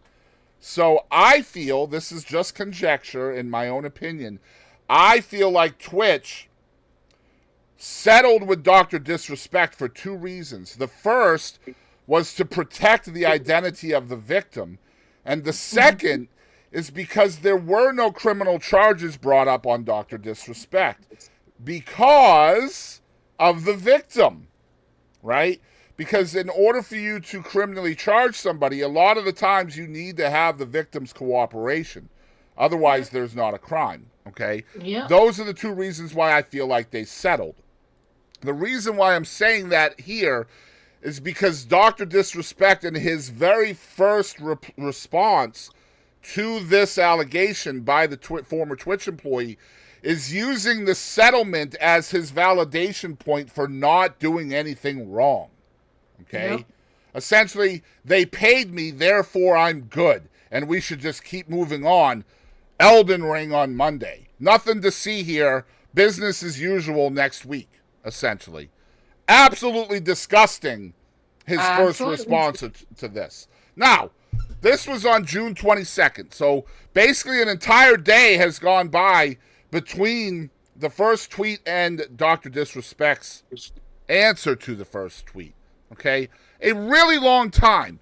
And you can see right here the very first comment on this bullshit response is from Keemstar. Bro, why won't you say I was not talking to a minor trying to meet up with her at TwitchCon like what was alleged? If you don't know who Keem is, he is a giant influencer and digital creator. Tens of millions of followers across the internet. All right. He's going to become very relevant to our story here in a minute. But the next thing I want to show y'all is very, very important. This is a response on the 24th, which is 2 days later after the first bullshit response by Dr. Disrespect, from his AAA game studio that he co-founded with some of his friends. This is a direct tweet from that company, which is called Midnight Society. On Friday evening, we became aware of an allegation against one of our co-founders, Guy Beam, a.k.a. Dr. Disrespect. We assumed his innocence and began speaking with parties involved. And in order to maintain our principles and standards as a studio and individuals, we needed to act. For this reason, we are terminating our relationship with Guy Beam immediately. While these facts are difficult to hear and even more difficult to accept, it is our duty to act with dignity on behalf of all individuals involved, especially the 55 developers and families we have employed along with our community of players. Kadie, Lynn, I know you have some feelings about this. I'll let you take this one. Well, first of all, we said this last night when we talked about it, but the sentence, for this reason, we are terminating our relationship with Guy Beam immediately. That right there, that statement says a lot. It was released before the next statement we're going to take a look at, which says something pretty different. But good for them on that. Good for them, because you know what? It doesn't matter who the fuck you are. Like, this ain't right. It ain't right. Period. And he needs to be called out for it, and he needs to get the shit beat out of him, honestly. But yeah, no, I'm right there with you on that. I like the fact that you can obviously see that this is 2 days later, 3 days later from the original thing that started all of this. They've clearly done their own internal investigation. It sounds to me like they've talked to people in the know at Twitch, possibly even talked to the victim themselves, or maybe the family of the victim. But needless to say, they found enough here to announce that they are terminating their relationship with somebody who was not only co-founding their studio, but was literally the face of their company and the face of their game that is in development, okay? Very important that y'all see that. Going forward, I want to show you guys the personal statement of the man who co-founded this studio with Dr. Disrespect, a guy by the name of Robert Bolin. This is a personal statement from his personal Twitter, and it says, quote, "This is a statement from me personally. It does not reflect any of my companies and has not gone through any legal or PR approvals. If you inappropriately message a minor, I cannot work with you. Period. I promised to only act on facts, and I did." And you will see here in the comments, it's just a bunch of people defending trash, okay? Very important that y'all see that. Through all of this, you have a multitude of people who are literally defending this pile of shit. Because, again, you know, it is innocent until proven guilty. I'll be the first to admit that. But the conjecture and the circumstantial evidence that is coming out a little bit at a time makes a whole lot of sense. And when at very minimum, you should not be defending him. Right. I mean, be like on the line a little bit if you want. That's right. Like, go to the point of like defense. I mean, you can use innocent until proven guilty, which is fine. But you don't use that to defend somebody when you yourself don't even know the facts, right? Yep. So you're essentially defending somebody blindly, and that can go against you in the future because the internet is forever. You can, and we'll see that in a minute in edit history, right? We'll see that very, very shortly. But now we're going to show you guys a video response from Keemstar that I think is very pertinent to this situation. Because at the time that this was put out, a lot of people were trying to say that that Dr. Disrespect says he's innocent. He did no wrongdoing. Remember the first response where he's pointing towards the settlement as his validation point that I didn't do anything wrong. And Keemstar makes a very, very significant comparison or difference between what he believes, and I do as well, is what Doc is actually saying in that tweet. Here we go. This Dr. Disrespect story is absolutely infuriating, all right? An ex-Twitch employee comes out and says that Dr. Disrespect was whispering to a minor and making plans to meet up with that minor at TwitchCon.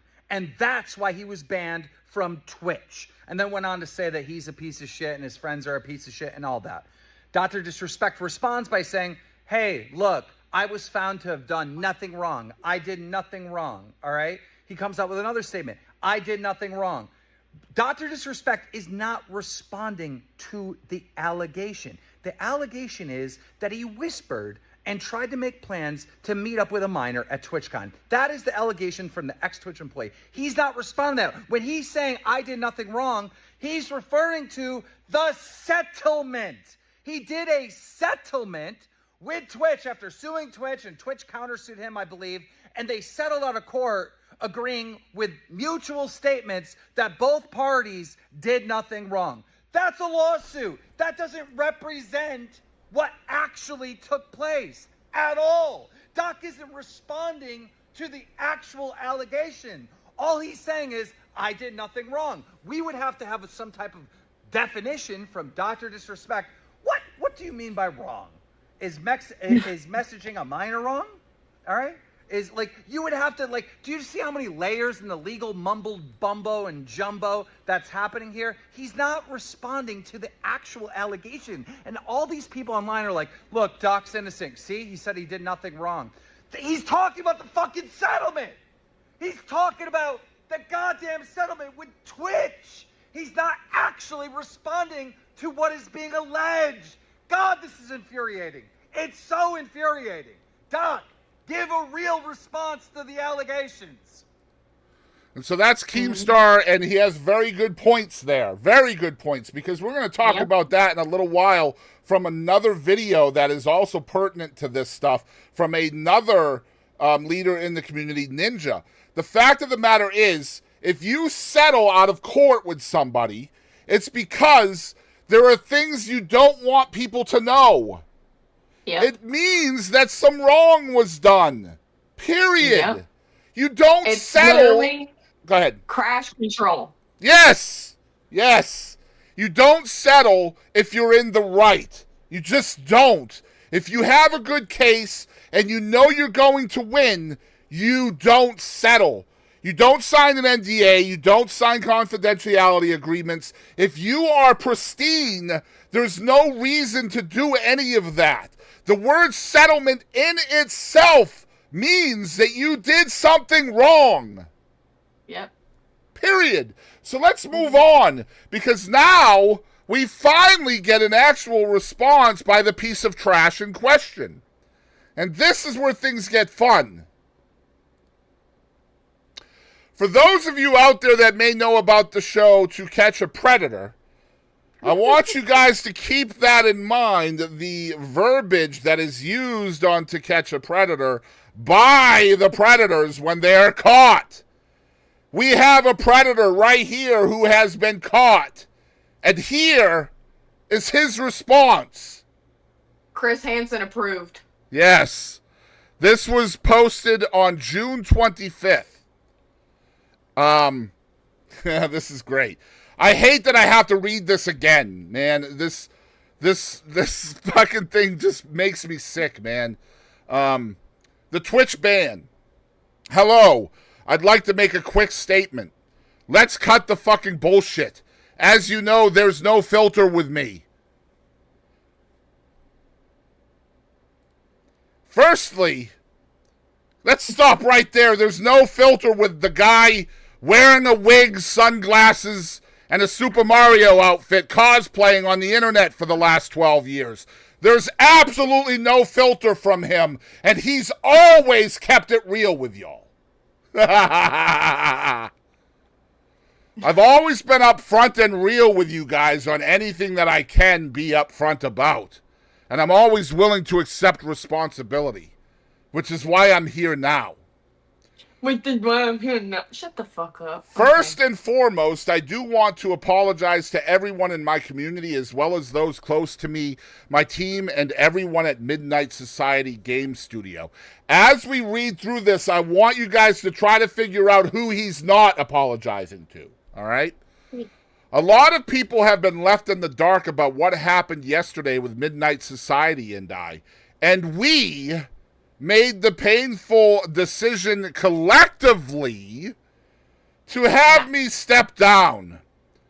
Our team is full of incredible, talented, and good people that have high career ambitions and families, and I'd never want to jeopardize the culture we have carefully crafted.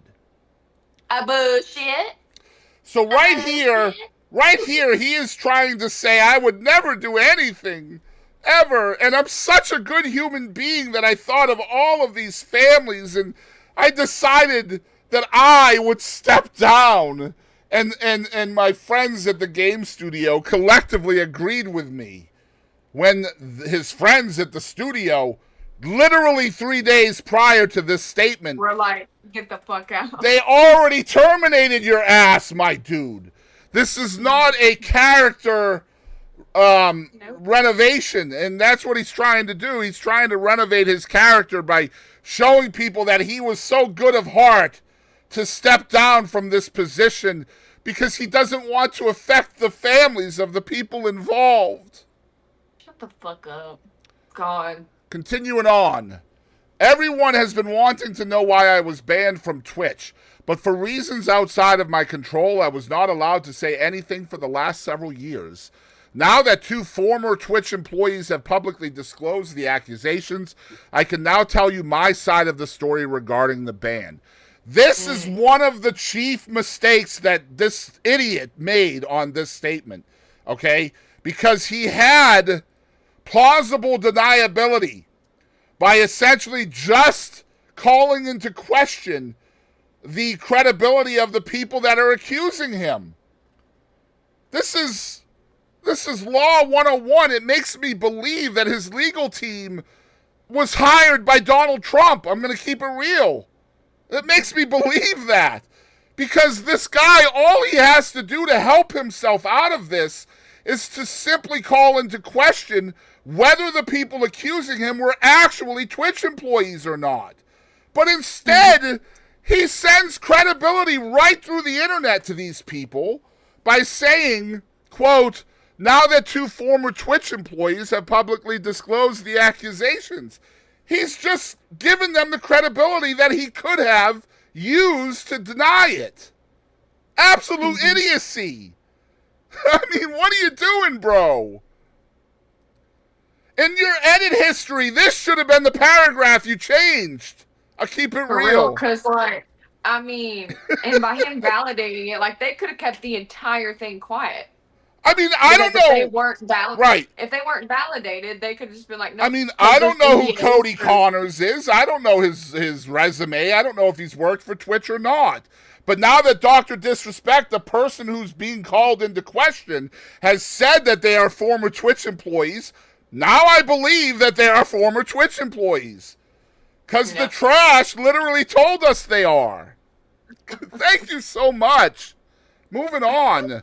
This is a very important paragraph, and we're going to talk about the beginning of this paragraph in depth very, very soon.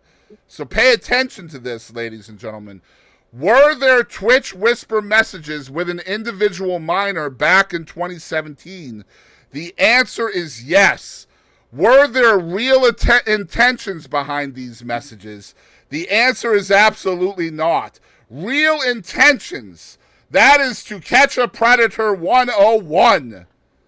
I was sure that she was okay. Yeah, I just wanted to make sure she was all right. I didn't intend to do anything with that child.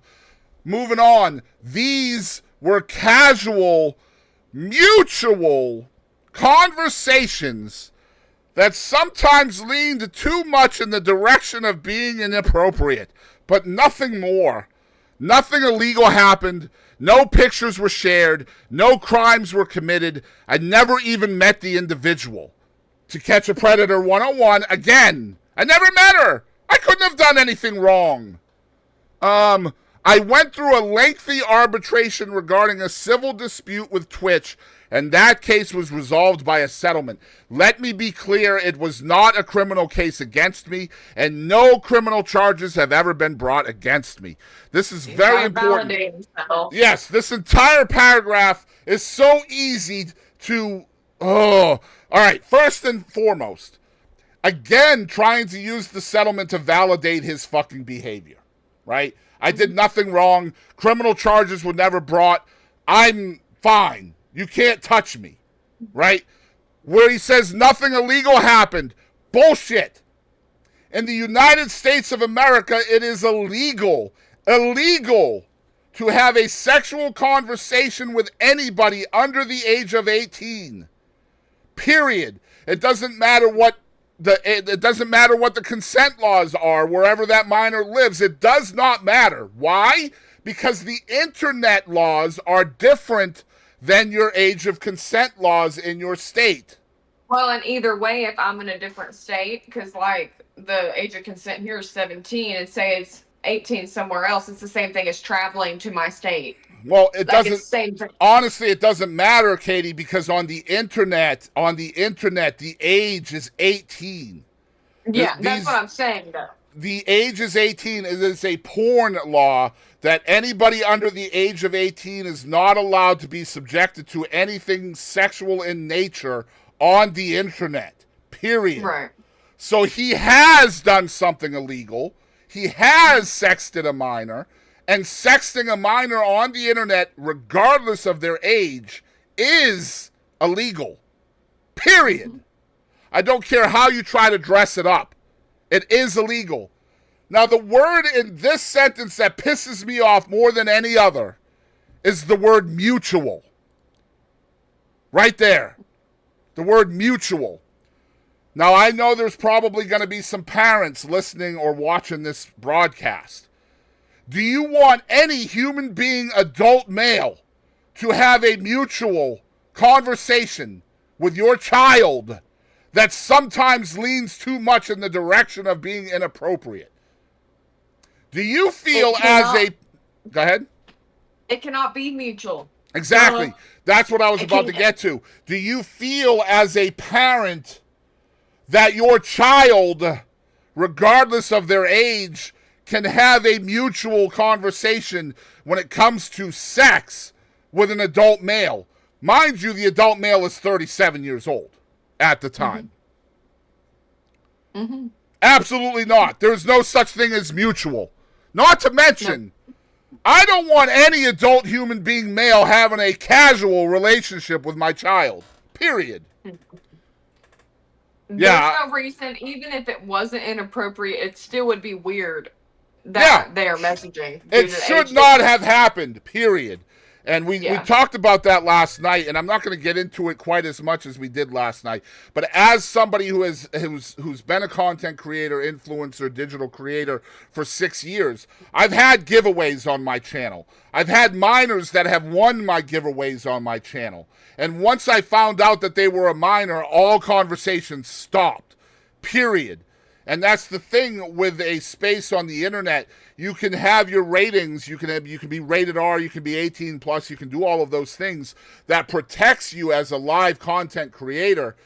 But you're still going to have minors coming into your channel. That's why it's very important that all of your shit is posted 18 plus, rated R, TV, MA, whatever it is, wherever you are.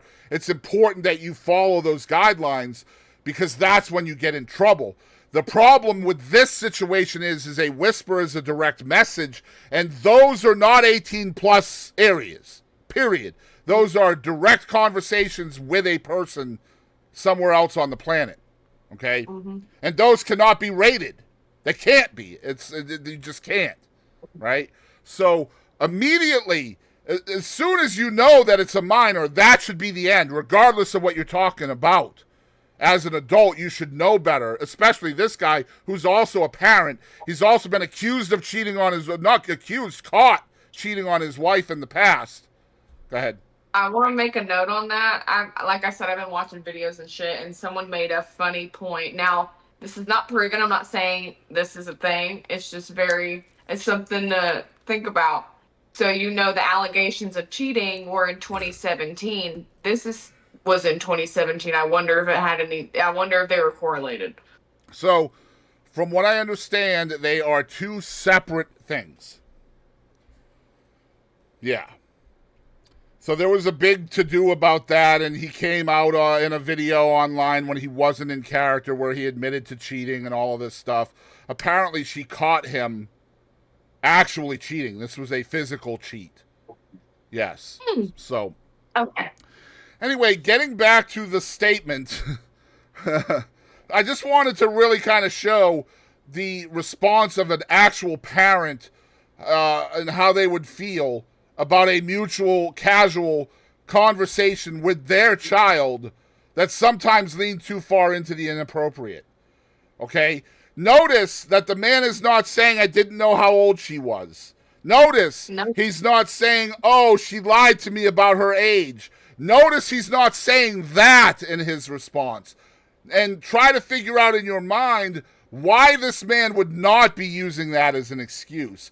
Because you're right. The easy answer is number one, he knew, and number two, there's proof that he knew. Because otherwise he would just be saying, oh, I didn't know. But if he says he didn't know and there's proof that he did, and then that proof comes out, he looks even really worse. Right, he's even worse. So he's not even going to say that. He's going to try to, move away from the fact that he knew. Gaslight the whole situation. Exactly right. And the gaslighting's about to fucking begin, ladies and gentlemen, in this very same statement. So here we go. Yep. Here's the gaslighting. Now, where is it? Now, from a moral standpoint, I'll absolutely take responsibility. Remember, he's done nothing wrong. He says right here, nothing illegal happened, no pictures were shared, no crimes were committed. I just debunked that. Crimes were committed. Even though he literally said, yes, I messaged an individual minor in 2017. Yeah. Continue. Yeah, right, exactly. I'm not a pedophile, but I am. But anyway, let's talk about this. I should have never entertained these conversations to begin with. That's on me. That's on me as an adult, a husband, and a father. It should have never happened. I get it. I'm not perfect, and I'll fucking own my shit. This was stupid. Also, bringing the husband and father, that's not a stretch for me, but it's that's supposed to pull at your heartstrings or some shit like that. And also, to put on there, that's on me as an adult, husband, and a father. Mm-hmm. Don't talk about being a father when you're talking about being a pedophile in the same damn statement. Come on, man. Right. Exactly right. Exactly right. I'm right there with you. The guy's trying to make himself seem more human to people because he's been cosplaying for however long. I'm a husband and a father. Well, you know what? If you were a father, makes it worse. It actually 100% does make it worse, especially when he starts attacking the people who are calling him a pedophile because he is a pedophile, right? Now, and remember, this is a man. Now, we haven't talked about this, but I'll bring this up right now. This is a man who has defended his transphobia or transphobe partner, Nick Merckx, using the hashtag #LeaveTheChildrenAlone and attacking trans people for targeting and grooming children while actually targeting and grooming children himself. In a wig. In a wig. And dressing up. Good point. Oh my gosh. Anyway, now with all this said, hold on. It should have never happened. I get it. I'm not perfect, and I'll fucking own my shit. This was stupid. Except he's not owning his shit. The one thing I can agree with him on is this was stupid. 100%. Now, with all this said, don't get it fucking mistaken. And this is when he's going to start gaslighting and attacking the people who essentially are calling him a pedophile. Rightfully so. So he's essentially attacking me and Kadie Lynn here, honestly. Because this is how we feel, right?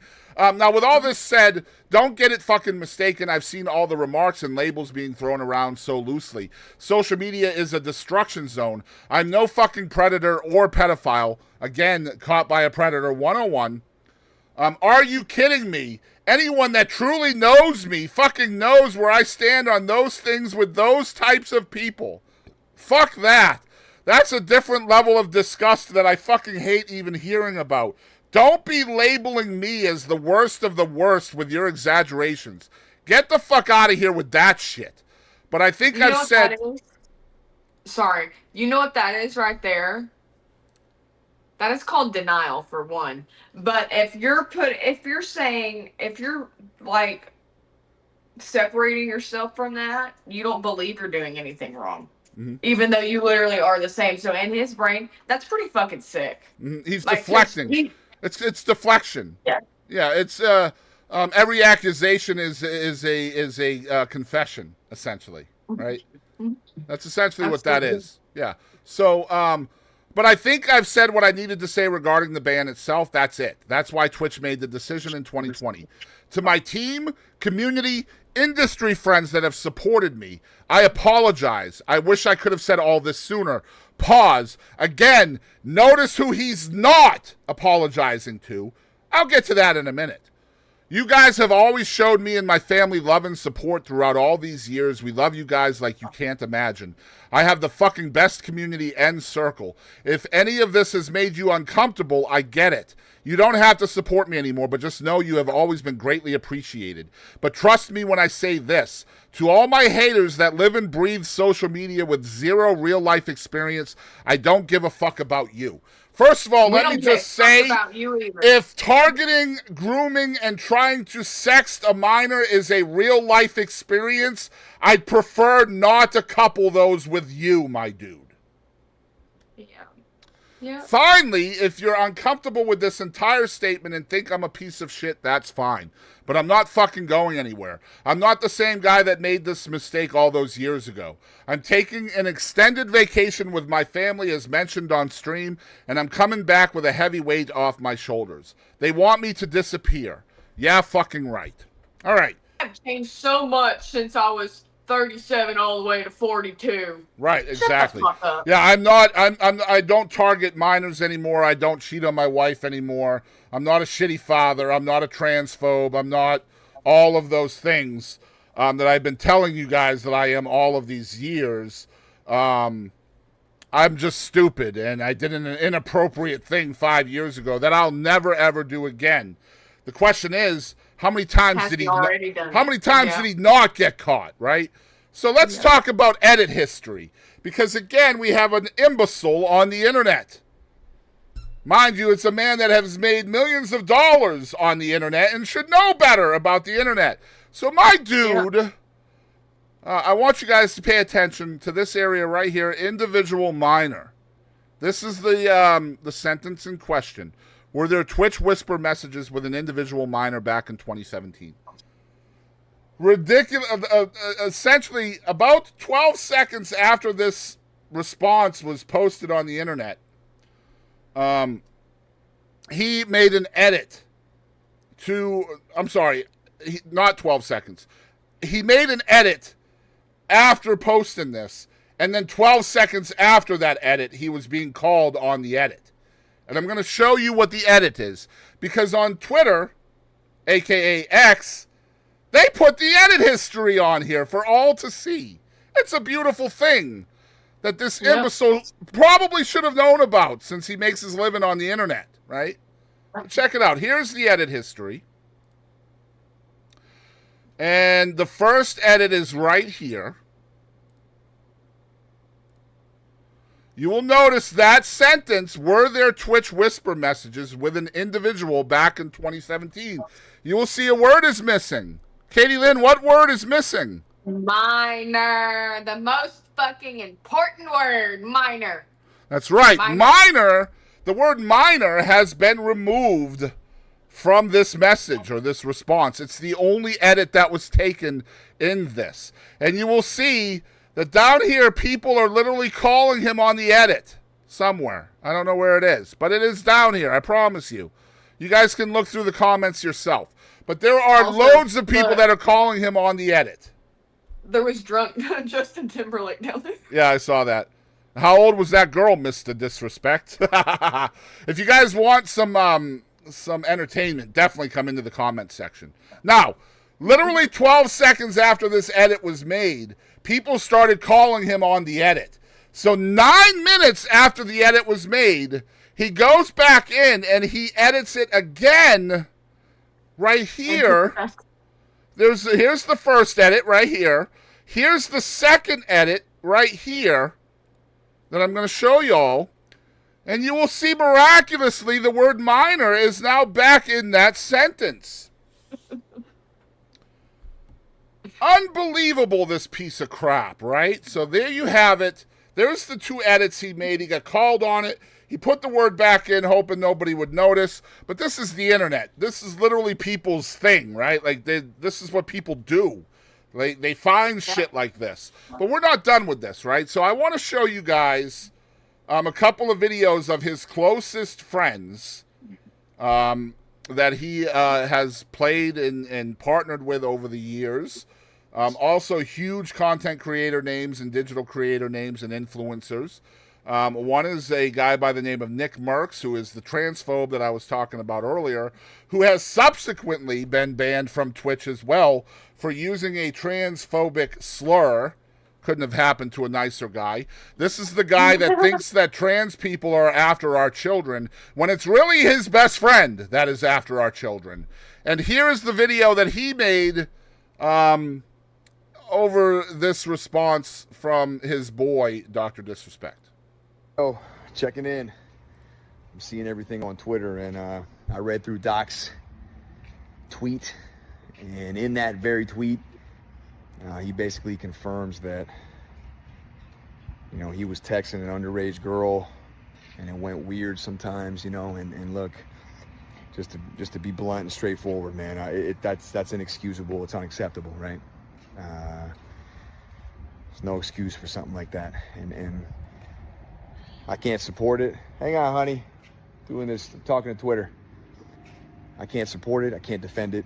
And look, the boys and I are torn up over it too, man, because we played a lot of games with the guy, and it feels a little weird, but what can you do, you know? So I just wanted to update you guys on my thoughts and how I'm feeling. And I mean, look, I hope you guys have a good day. All right? So,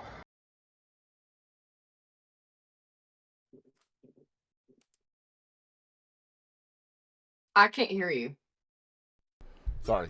This is a man, Nick Merckx, who has very openly and with a lot of vitriol in the past targeted transgender people for targeting children. I mean, hateful shit that this man has said against people for targeting children with absolutely no evidence that they were. And here he is, literally not supporting the unfortunate weird that his best friend, who's actually targeting children, and there is evidence for it, and he just sounds like his cat got its tail run over. Like, oh God, this is horrible, and the boys and I are just torn up over it. This is a guy who has openly called for the head of transgender people for simply existing. And this is his reaction to his best friend actually not leaving the children alone. Mm-hmm. Now, let's go to Tim the Tap Man. I have less hate for Tim the Tap Man. Also, he's shirtless too. Yeah, oh yeah. Just so you know, if you're going to come out not supporting Dr. Disrespect, you got to take your shirt off, Kadie. So just don't do it. This is absolutely insane, bro. Everything I'm seeing. I have known Doc for a while now. We've played games for years, and seeing everything that is spiraling right now is a very difficult thing for me personally, and I'm sure for a lot of y'all out there. I think for me, I know a lot of you are asking, Tim, what are you feeling? Tim, what are you feeling? My bottom line, I think, is if what he is saying, where he said that he was messaging a minor and it would sometimes lead to teeter on inappropriate. If he knew that was a minor and those were the messages being sent, I cannot support that. I can't. I appreciate y'all. This is beating me up, but this is unfortunate to say the least. This is awful. So appreciate you guys. Thank you for the love you give, and I'll see y'all soon, man. So again, the word unfortunate is used here. And this is something we didn't comment on last night, Kadie, but something I noticed this time. I feel like he's being very specific with his words, so that way, if something changes, he can come back to Doc and say, see, I just said, like, if you didn't know her age and blah, blah, blah. But if you didn't know, like, I feel like he's being careful here in case he wants to befriend the Doc again later. It's so walking on eggshells. Yes. So that's such the tiptoeing around. That's exactly what this statement and the other statement feels like. Just like being very choicey of your words and very vague and light about it. Like, that's the same vibe for both of them. It's disgusting to me. Like, to me, there's enough evidence here that he did wrong. You don't become the face of a company and then get banned over nothing, right?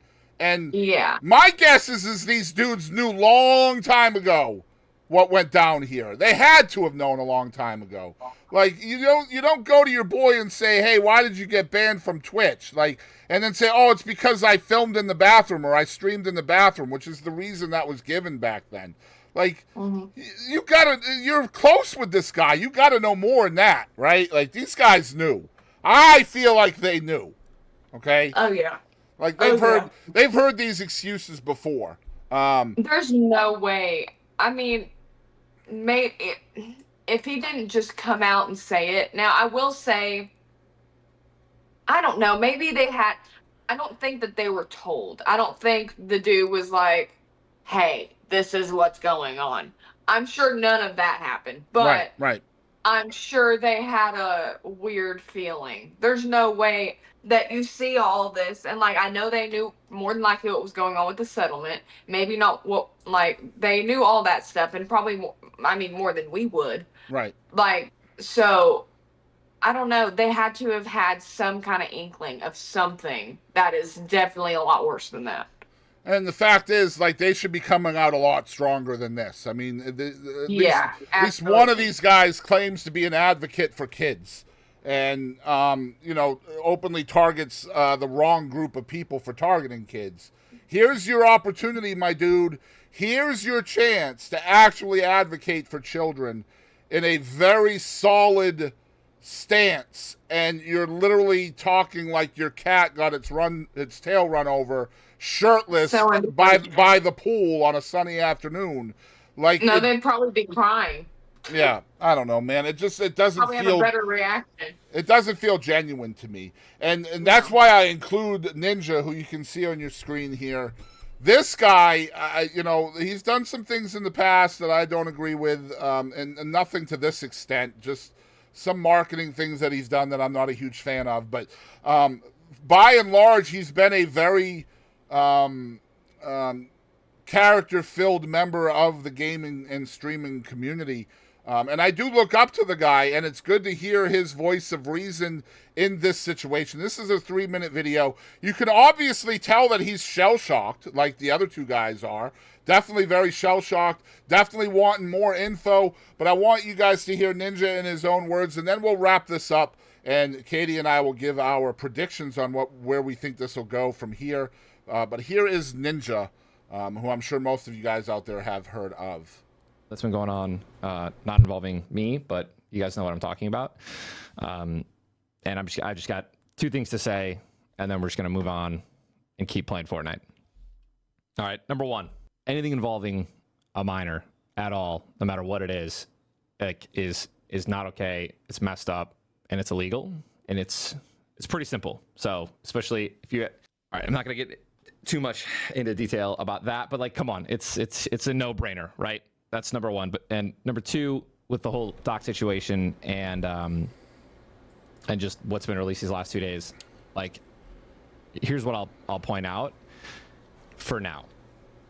And that is, if you guys don't know, Midnight Society, which is the game that Doc helped build, right, and create, and he was a part of the company, did their own investigative research behind the scenes, right, and found enough evidence to let him go from the company, right? Not administrative leave, not we'll address this later. Like, let him go after doing their own research, right? And after doing their own internal investigation behind the scenes. So, like, if that's not enough, right, evidence or enough to, like, they found something is what I'm trying to say, okay? Now, let's, like, I've seen a bunch of clips out there. I've seen a bunch of stuff from XQC, like you said, apparently there's more stuff coming out. So until then, it's only been 2 days into the situation. So let's just wait until we see more. But, like, that's all I have to say. Yeah, saying I didn't do anything illegal or, like, there was no wrongdoing. I mean, a lawsuit at the end of the day, not a lawsuit, but a settlement, right? Because there's talks about a settlement. A settlement, no matter what it looks like publicly, it usually means someone did something, right? Or there was some truth to enough truth, right? You settle to cover things up. You settle to not let things get out there. All right? So just do your own research, look stuff up, and just let's just keep on waiting for some more stuff. More evidence moving on in the future. But done with the drama. I didn't even want to talk about this because I hate stuff like this. But, you know, as being in the community, like a leader of the community, and same with the doc being a leader of the community, like, I had to touch on it. That's my 2 cents. Don't fucking text minors or do any of that shit. It shouldn't be that difficult. Just be a good person, man, and be a leader in the community. Yep. And guess what? He's right. It's not that difficult to be a good person. It's not that difficult to be kind. It's not that hard to know right from wrong. And that's what gets me about all of this is this guy, this piece of trash, knows what he did was wrong. He knows that. He knew while he was doing it that it was wrong. He knew when he was cheating on his wife the first time that it was wrong. He knew live streaming from the bathroom was wrong. He knows that all of these things are wrong. But he doesn't give a flying fuck that they're wrong. He doesn't care. He doesn't think it applies to him. Period. That's what went down here. And then he gaslights by trying to deflect that same behavior onto other people and trying to make himself look like the victim. And that's what's happening with his community that's still sticking around. Even after all of this circumstantial, I get it, evidence, all of this, there are still people, like tens of thousands of them, that are standing by this piece of trash and still defending him. And that is scary, man. That is really scary. Absolutely scary. Because I thought, personally, one of the things in this world that all of us could agree on, whether we're Democrat or Republican or white or black or Mexican or Asian or straight or gay or whatever, I thought the one thing that all of us could agree on was to leave the fucking children alone. But apparently that's not the case. As long as the person is absolutely idolized, it's okay for that person to target children. That's essentially what these people are saying, right? I mean, it's disgusting, and it's clear to me that it doesn't matter what people do as long as they're a hero in your life. It doesn't matter what DrDisrespect does or other people that people idolize do, because all of that will be thrown away. Well, let's look at the good that he's done. Let's look at the good things he's done in his stream. But let me tell you guys something. A million good acts are always going to be overshadowed by one decrepit, derogatory, disgusting event. Every single time. You can gift $1 billion to the most unfortunate people on the planet, but as soon as you target a child, all of that doesn't matter anymore. Nope. It can't.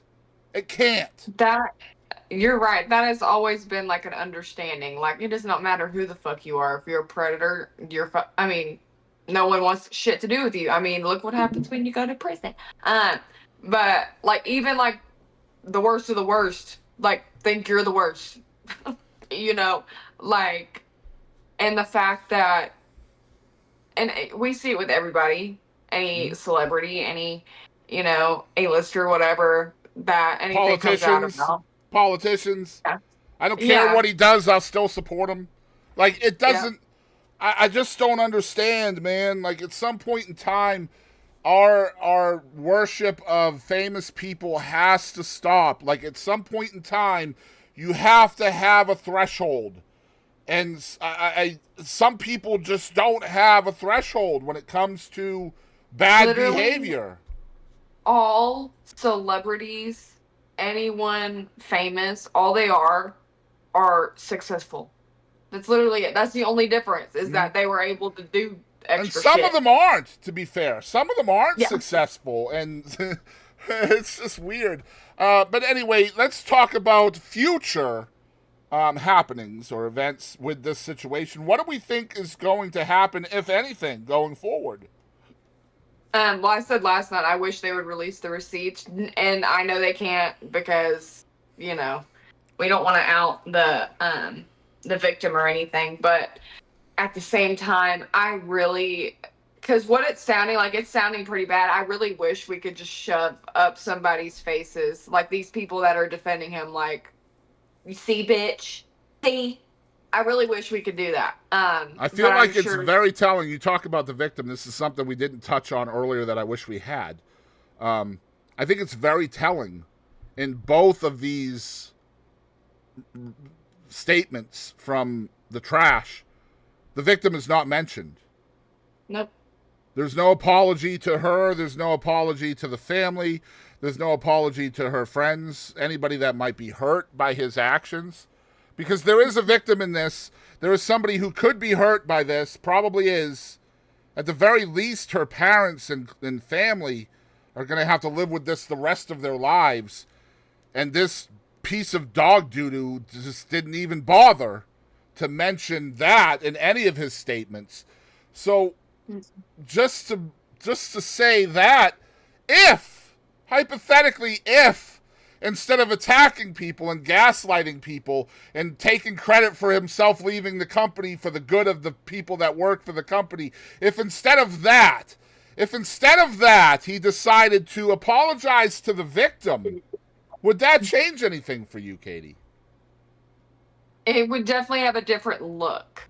Now, I feel like if he would have done that, I don't know, man. It's because even if he did that, he still threw in the shit, like all the stuff that was really damning, like the super defensive shit, the gaslighting, all that stands alone. That right there is what is like, okay, this is a lot.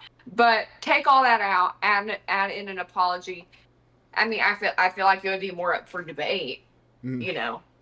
Well, let's keep in mind he apologized to his community, his own family, his own friends, his own co-workers, the families that he worked for or worked for him. He apologized to all the people that are affected by his stupidity, his own words, except for the victim and the victim's family. He apologized to everybody except the person who deserves the apology. It's him trying to kiss ass with these people to save face, is what it is. Mm-hmm. But he didn't even stop to think. Nope. Didn't even stop to think about the victim not And it's unfortunate. I know that word is being thrown around a lot. It is unfortunate. And personally, I hope somehow this man is brought to justice, because he deserves at the very least, to serve time for this shit. And as long as we as a society allow these dirtbags to target our children and then try to just call it inappropriate or leaning towards inappropriate, as long as we allow that to happen, then these clowns are going to get away with this shit over and over and over and over. He needs to be banned from the internet. No one needs to see this man. He does not need to be allowed to talk to anybody on the internet. And let's remember the repercussions thus far for this guy. He has lost his ability to do anything on Twitch. He has lost his ability to do anything on Discord. He's lost his partnership with Discord. The San Francisco 49ers have distanced themselves from him. They will no longer be doing promotional stuff with him. This is a guy that recently announced a draft pick for the 49ers. Let's see. NBA 2K25 has removed all of his likenesses from their video game. So there are a lot of repercussions that he's dealing with. He's lost sponsorships and endorsements and all of those things. And I'm sure when more proof comes out, or when it does get taken to court, anything like that, when charges are brought, give it one more little step, and I bet you he's off YouTube too. Well, again, he's allowed to stream on YouTube and Facebook and places like that. But again, even that, we talked about that last night, that is also very telling. Because in a time when exclusivity is so important to these platforms, to lock up the bigger creators, also, they didn't offer him an exclusive deal. I watched a video today that came out like 15 minutes before I watched it, and it is true. His YouTube is now demonetized. Is it? Yes. Interesting. Very nice. So I'm thinking just one more step, and then he's off that shit too. Well, see, demonetization is a big step because he's getting millions and millions and millions of views, and that shit adds up very quickly. But he's still going to have a direct line to his biggest supporters. You can bet your ass on that, right? So, for sure. Unless all of the like the PayPals and the Cash Apps and the Venmos and places like that, if they still allow him to do business, then he's always going to have the most morally corrupt people that follow him still supporting him. Sadly, that's the way the world works nowadays, right? There's always going to be people that are equally as disgusting as you that will back you. As me. I appreciate you so much for redoing this with me, and I'm so nervous to end this in hopes that it all came out good, because I don't know how my mental health would handle an 0 for 3 on this shit. You know what I mean? I'll have to drive out there, huh? Yeah, I'm really hoping it came out, man, because this is a really, really important topic, not only for all of us to talk about, but personally, my community was very interested in my response to this. And normally, before I was podcasting with you, I would just put out a video like everybody else did and try to be really quick with the timing and all that to try to, get clickbait and all that. Right. But I thought it would be better in this forum with you to really get it out there, and I'm excited to see what people think. And so, yeah, if you are watching out there and you have an opinion on Dr. Disrespect, I'd love to hear your comments in the section below. Keep it untoxic. All right, we're not going to have any kind of toxicity. If you attack me or Kadie, if you attack anybody else, I'm not going to allow any of that shit anywhere on our content. Bye-bye. We're the only ones allowed to attack. That's what I'm trying to say. No, I'm only kidding. Yep. So, Kadie, I know you have a couple of shows coming up this weekend, one of which we're hoping to see you at. Yes. I'll be playing at Sherry Booth's place in Edom. And that's on Sunday. Hopefully I'll see you there. Hopefully, yeah. And then Friday, I am going to be at Troy's at Texas Live in Arlington. Fun stuff. Yep. think that's all I got for now. Really exciting stuff. I want to remind everybody that there are lots of links down there in the description down below if you'd like to support the show. There are many different ways that you can support me and Kadie individually and collectively. First of all, the first things you'll see down there in the description are all of Kadie's links. She has social media you can follow. One of the best singer-songwriters that Texas has ever seen, in my opinion. I am heavily biased, though. But you can check out her website down there, which also has a merch store part of that, and you can buy her music as well, stream her music. I'm sure all of those things she would love for you to do. My section down there, you can see all of my social medias. I have a merch store. I even have shirts that say "Who the fuck is Boston Chris" on it. I need one. I would love to see somebody wear one of those out there and send me a picture. But so that's down there in the description. We also have merch for this show, where you can get exclusive Chris and Kadie show merch down there. I think we have like posters and coffee mugs and shirts and things like that. Sure. But honestly, to keep it real, the best way for you as a listener to help us grow is by simply engaging with our content. Like it. And sharing it. Yes, like it, comment, hit the view, watch it over and over again, share it. The more people that you share this with, even if you only have one person on your friends list, the algorithm lets more people see it. So anytime something is engaged with on the internet, you are helping us grow. You might not think you are, but trust me, you are. I've got like 3 devices in my studio that are playing our content on repeat, and it is helping. And that's just 3 devices. It honestly is helping. Since I started doing that, Kadie, our followers and subs have gone up. Heck yeah. So that's awesome. Yeah. I'm really excited to get this out there as well. I do want to reiterate our email is thechrisandkadieshow, all spelled out, @gmail.com. You can email us if you'd like to be a guest commentator on the show. You can email us if you have topics you want us to talk about, or if you have personal questions for either me or Kadie. We will definitely use those on the show. And of course, if you would like to hear about sponsorship opportunities for the show as well, you can email us there as well. Again, nobody has to do any of those things if you don't want to. We're just happy that you're here, and we're excited to get to another episode of the Chris and Kadie Show next week. And again, thank you guys for following the journey. Much love, y'all. Love you guys.